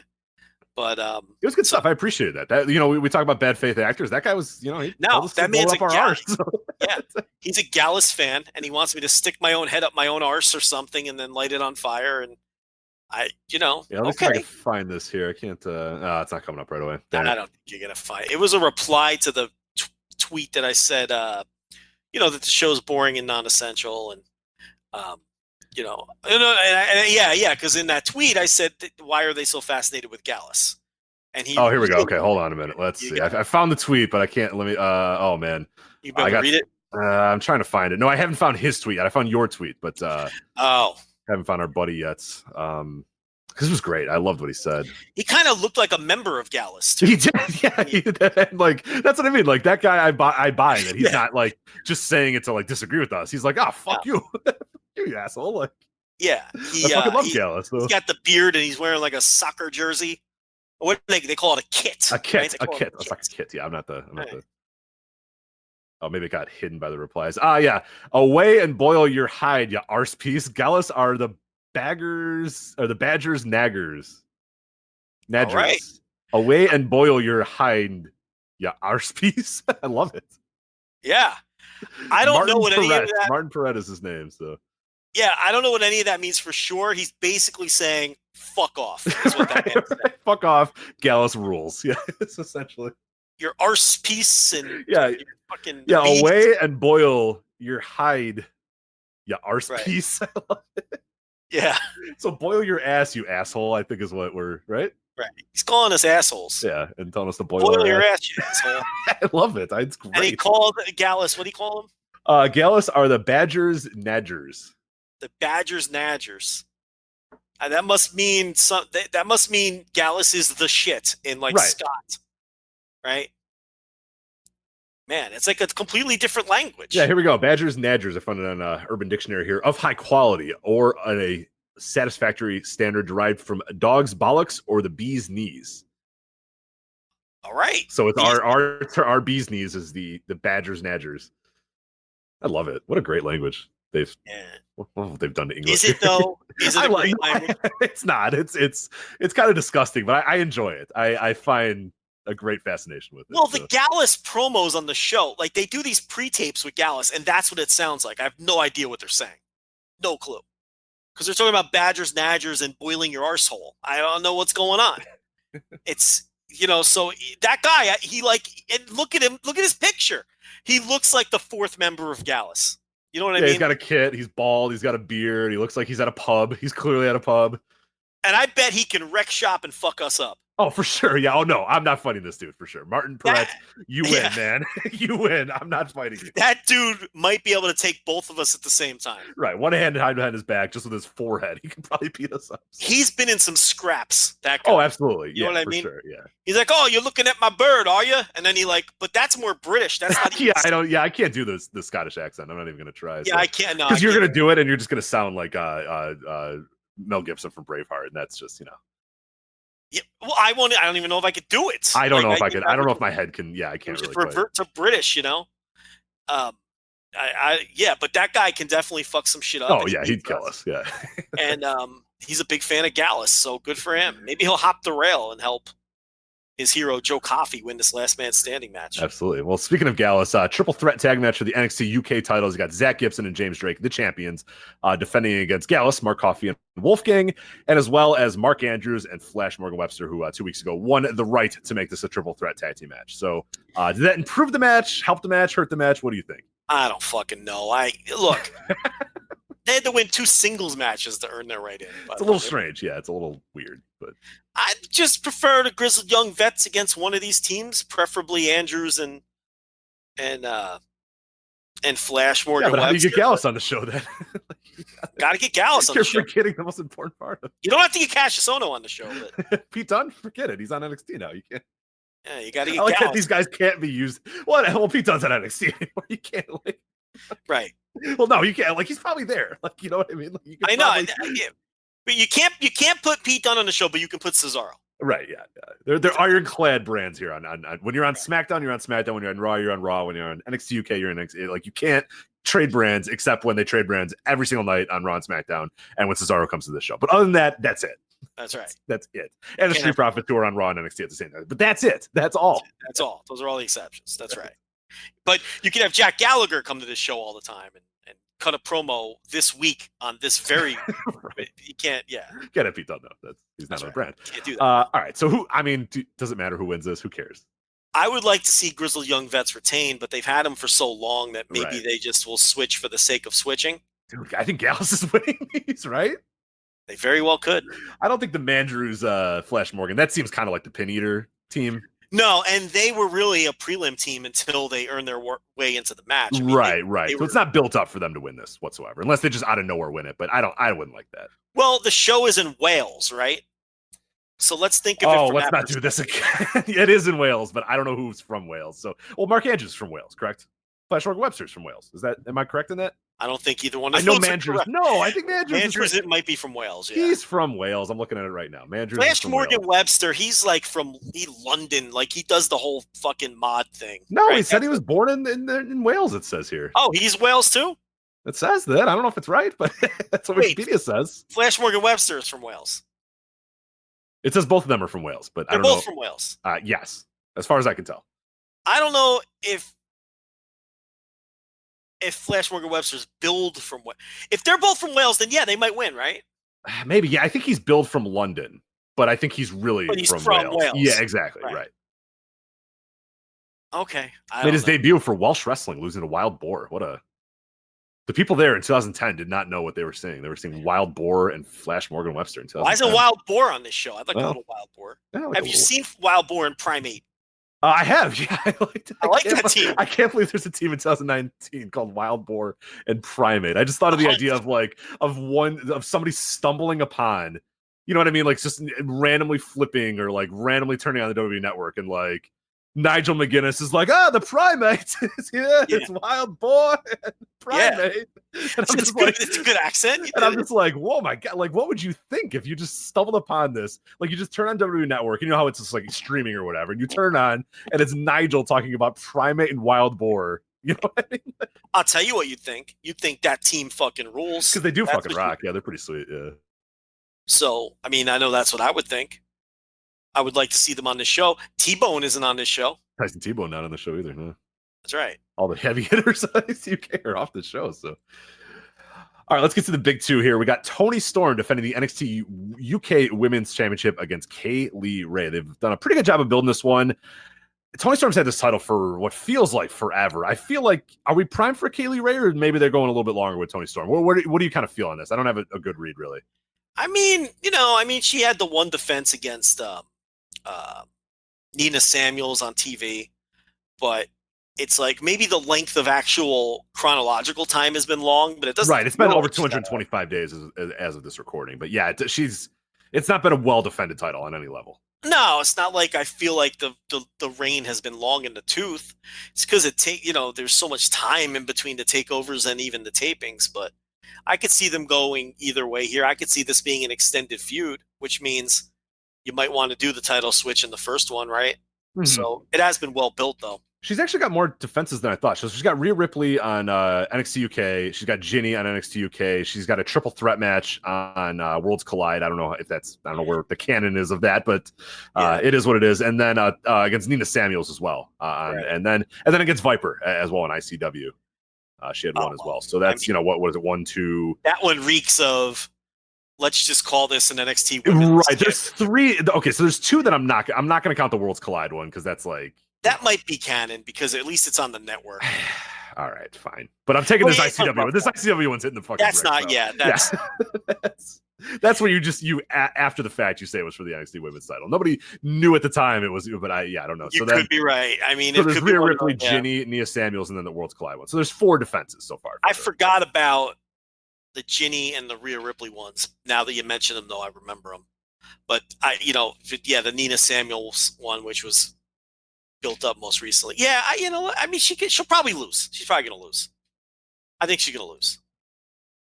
Yeah, I think that it's just like she seems kind of cold on the brand too, and I don't know. Yeah, I don't know what the plan is. It's not been a hot title reign by any means. Nah, it's hard for anything to be hot on this show. Yeah, I was gonna say. I mean, we're gonna say that a lot because it's just like, the shows are they're just devoid of emotion or feeling. It's just they happen, they're fine, and then they're done, and then you just don't care. And then the next week comes, and it's just it's like watching these shows and I'm sure that this crowd is going to be pretty invested in this, which will be fun to watch the in a takeover setting, and hopefully it'll help things a lot. But like you watch that TV, and it's just like 20 guys are just like making chants and singing, and it's just like just stop, man. Like it's just kind of like it's almost kind of sad that and guys are wrestling and no reactions. It's pretty lifeless and terrible, but. All right. So, anyway, let's get to the main event here. Walter versus Tyler Bate for the NXT UK Championship. Where are you feeling on this one? Walter, obviously the champion, coming in defending against Tyler Bate. I think they've done a really good job of building this angle up, and I could really see this kind of going either way. I personally would probably just stick with Walter. I really like him as the champion, but I could see a case being made for Bate. Yeah, I think Walter will win. They've really cooled off Walter. He does not feel special at all on this brand. And I don't know how you manage to do that. I really don't know how you figure out a way. The recording got cut off again. I was in the middle of saying that this is ridiculous. We're switching fucking what was I saying? Why did Google have to take Hangouts away? Assholes. But. Disaster. But Rich will make this sound nice and sweet. Yeah, you won't even know, except for if it even recorded. Right? I don't know. Anyway, all I was saying was they've cooled him off and made him not feel special, which I think is a fucking task in itself. Just what do you think about this? I am so no, I'm with you. He's just kind of there. He's just kind of hanging out right now, and like I think he's probably better as champion than Tyler Bate, so I'd probably stick with him because I like the idea of guys chasing him and him being kind of this big monster or whatever with his cronies or whatever. But I'm right with you where I'm just kind of like I don't know. I'm not feeling Walter as much as I want to, and that's kind of why I want him to win this match too, because I'm hoping that you can kind of I don't know. I just hope they kind of right that a little bit because it's just not clicking with him right now and overall, and that's tough to do, man. Walter was just on a trajectory of like, this is a fucking legend, man. This guy is everything. We talked about him on the show before, where he was able to kind of negotiate this deal where he was able to do NXT UK, but then also do other stuff when he wanted to, and like it all sounded good, and like, but man, they're just not. It's just, I don't know. There's just not that much intrigue into him on NXT UK. It's fine, but he's just your boilerplate NXT or your boilerplate WWE big man heel. Like, he's not Walter. Yeah. He's just a guy that's a big heel that uses his friends. And like, I don't want Walter really needing that all the time. I just want Walter kicking ass and being Walter. And he's just not right now. He's kind of fitting their template, and that's a little annoying. He doesn't feel like the final boss here like he does everywhere else. That's really what it comes down to. Right. And I think that with that said, this has a chance to be an awesome match. And this really does have a chance to be a good show, and probably will be a good show. It's just hard looking at it on paper to be like, I'm not looking forward to it. Are you looking forward not to it? Not at all. No, I'm going to watch it because I have to, but I don't really want to. Yeah. Like, I'd rather just hear like, hey, yeah, Tyler Bate and Walter was good. And I'd be like, oh, okay, cool. I'll go back and watch. But I'll watch it all. I mean, it's going to be quick, like 2 hours or whatever, but like, I mean, because I have to. Well, it's what it's come to. I know. I hear you. You do it every week. You watch the show every fucking week. Every fucking week, I watch this because I have to. And you alone, Joe, you have to, because if you stop watching, nobody else will watch. We asked if anybody could do a preview for our website, and nobody said anything. I said, Joe, you have to do this. You said, no, I don't want to, because I don't even want to try to write down anything about this. And then Lee Malone watched 9 episodes of NXT UK over the next day and had our preview ready. So the preview up by the time most of you guys read this. Did he do a good job? Him. I haven't seen He did a great job, but God bless that man for sitting down and watching 9 episodes of NXT UK back to. That's got to be. I mean, I hope he heavily drank during that, because I don't even think. Do you think Triple H watches this every week? I think the only people, Vic Joseph, Nigel McGuinness, I don't even think Scala. Yeah. Well, they're there. They don't even count. I think the only people that watch this every week are me and Rovert. Are the only people Robert, on Earth, and the guy who has to do the closed captioning for it as well. So I don't think anyone else watches this every single week. I've seen every NXT UK.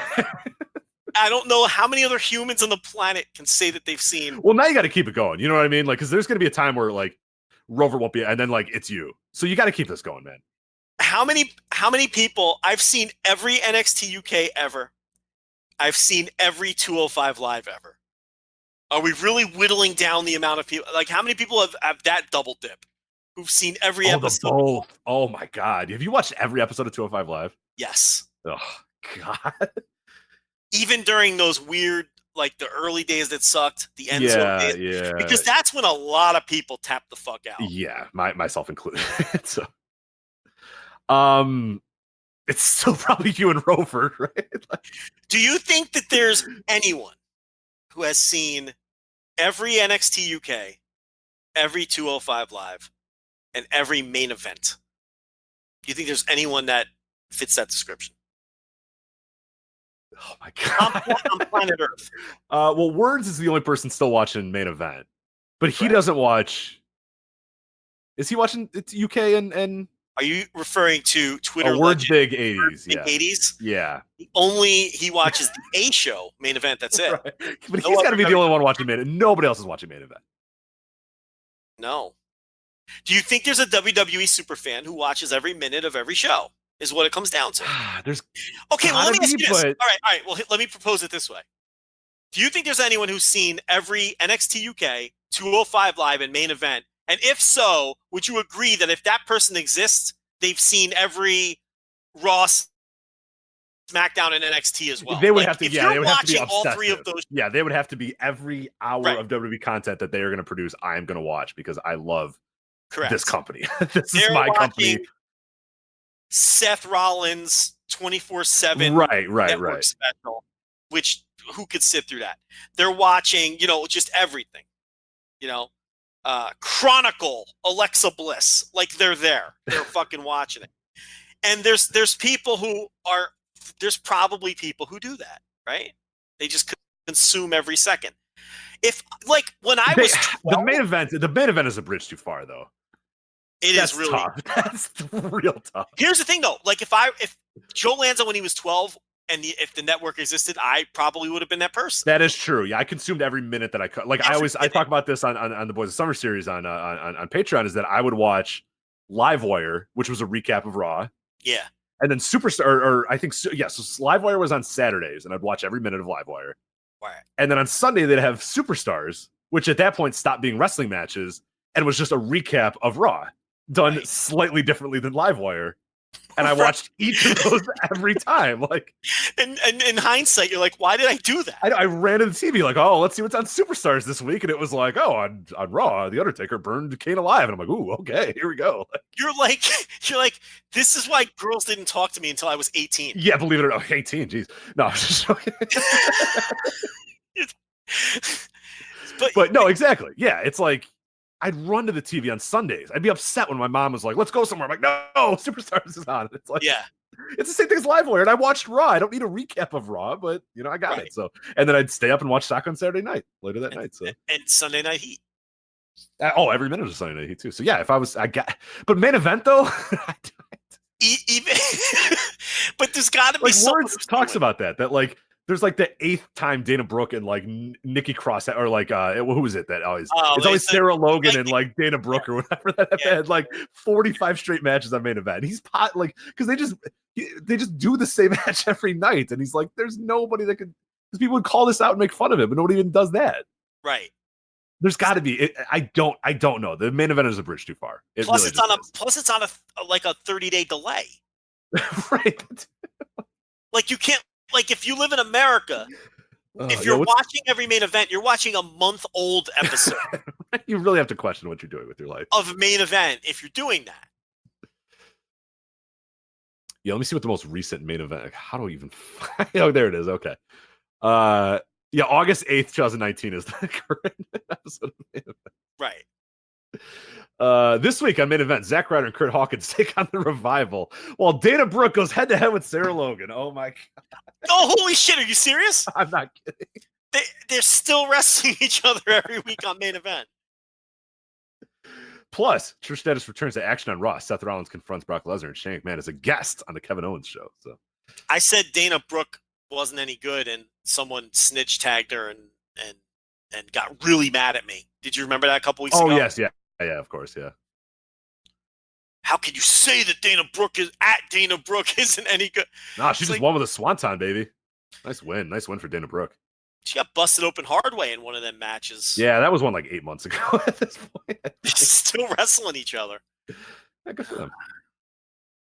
They're gonna kill 205 Live, but keep that alive. Yeah, I don't. Why don't they just move 205 Live to Monday? Yeah, nobody would ever know or care. Yeah. Why don't they just do that?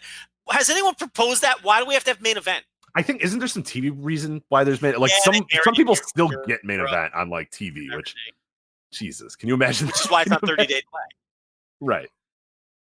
So that can't go away, but I guess I'm sure you could switch it and nobody would notice or care. Wait, right? Well, why don't they just give why don't they give the TV station in Belgium 205 Live instead of main event? Would the TV station in Belgium care? Right. I'm saying you could just send them the tape and it says main event and it's 205 Live and nobody would notice. Right. Like, when would the first person notice? Hey, what did you wait, hold on a minute. This is a main event. Right. Yeah. Dana Brooke and Sarah Logan. What the hell? How much do you think a TV station in Switzerland pays for the rights of main events? Like, what are they? Yeah. Like, these places that it's airing? I can't even fathom. Yeah. Who knows? Hopefully not a lot. It's 2 matches and a Raw recap is what it is. Correct. I used to review main event. Yeah. I'm trying to look at how many Sarah Logan, Dana Brooke. Oh my god. Oh, Jesus Christ. So they wrestled on main event 348. These are all singles matches. 349, 350. Took a week off. Got back on 352. Took a few weeks off. 355. And now, it hasn't aired yet. So I won't give spoilers, but good luck. Good idea, guys. So they've had 6 matches on main event. They have, yes. 1, 2, 3, 4, 5, 6. Yeah, and then one coming up. So get ready, guys. 7? Yeah.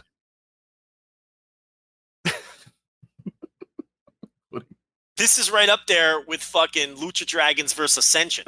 Right. Oh yeah. Remember that? I do. The nonstop Lucha Dragons versus Ascension feud.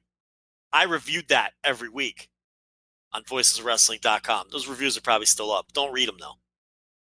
I'll probably get canceled again. I'm sure I wrote something. They're definitely up, and you'll definitely get canceled. Yeah, for sure. Yeah, because no one was reading them. They were just stream of consciousness. I don't think I even did. Yeah, I think I just posted. I was like, sure. With the same low-res Titus O'Neil picture. Yes, yeah. Nobody even noticed that. I think it became a meme from some people, but It most did. people did notice that it was actually the same picture every single week. So. The same low-res picture of Titus O'Neil doing like the fucking two things over his head. The Yeah, fucking, that little thing that he would do. Yeah. That was the Slater Gator days. Too. Yes, yeah, of course. Slater Gator. That was the golden era of main events. You see. Oh, Slater Gator was fun. Yeah, that's when people watched it. That's how I know nobody is watching it now, because I remember that being a discussion point, and now only Words talks about the main event. So Real Man Curtis Axel. Remember Real Man Curtis Axel? I do. Yeah. Yeah. Where he was like a misogynist character. It was kind of like a dollar store Silas Young. Right. But nobody noticed or cared because nobody was watching it. So. Right. It just had none of the charm of Silas Young. Right. Or the skill. Like Silas Young, like even like hardcore extreme feminists, like they laugh at him. They think it's fun. You know what I mean? Like he has a certain charm to him. Right, because he looks like a guy that would say that. Yeah, and it's just like they understand it's a gimmick. Right. You know, and it's like, but the Curtis Axel thing, I think they were scared to move forward with it. So Real Man Curtis Axel only lasted like 2 weeks, which was a shame because I enjoyed Real Man Curtis Axel. I think we're done here. Are you? I think so too. Go to bed. Anyway, voicewrestling.com/Patreon, of course, for bonus content from both Joe and I. I want to, of course, thank our sponsor this week, MyBookie. Use promo code VOICES. MyBookie, promo code VOICES, what you're going to do there. And yeah, Voice Wrestling Podcast Network. We want to just let you know that we are moving podcast providers. So there is going to be some issues along the way. This is not the reason why the show is a disaster. No. That was not their fault whatsoever. That was our recording software that we're using. But we are moving. So if you notice some weird stuff with your feed or whatever, the best advice I can give is try to, delete and re-download your feed if things aren't updating, you're not getting new shows or whatever. Let us know if there's something else weird going on. We're trying to kind of work out the kinks. But I think everything is okay. Like everything I've heard from most people is good. But if you do have an issue, just let us know and we'll try to get it fixed. So if you're on our Twitter feed will be fun tomorrow when nobody has the show and we have of course. Yeah. But yeah, we have what was it? We were on Audio Boom for about 5 years, I'd say. Right around there, the 4 or 5, somewhere in that range. So we had it was a good period of growth for us, and thank Audio Boom for everything they did for us. But it was just time to move on, and it was a business decision. So we've moved on to Red Circle, and that's probably why we finally had an ad this week. So it was a good decision to make the move. Paying very, very immediate dividends. So thank you obviously for Audio Boom for all the work over the years, and hey, there were some highs, there were some good times, and then there was recently. it was time to move on. Right. It was time to move on. But anyway, did a lot for us, and it was time to look. Some relationships just have to end. Exactly right. It's better sometimes. So yeah, voicewrestling.com for all of our reviews, previews, all that other good stuff. Voicewrestling.com/forums, our message boards as well. One more time, MyBookie, promo code VOICES, up to $1,000 first deposit bonus, and double your first deposit with promo code VOICES, VOICES. That's MyBookie, MyBookie, but you probably know that anyway. MyBookie, promo code VOICES. Anyway, for Joe Lanza, I'm Rich Craig. We'll see you next time on the Voice Wrestling Flagship Podcast. Take care.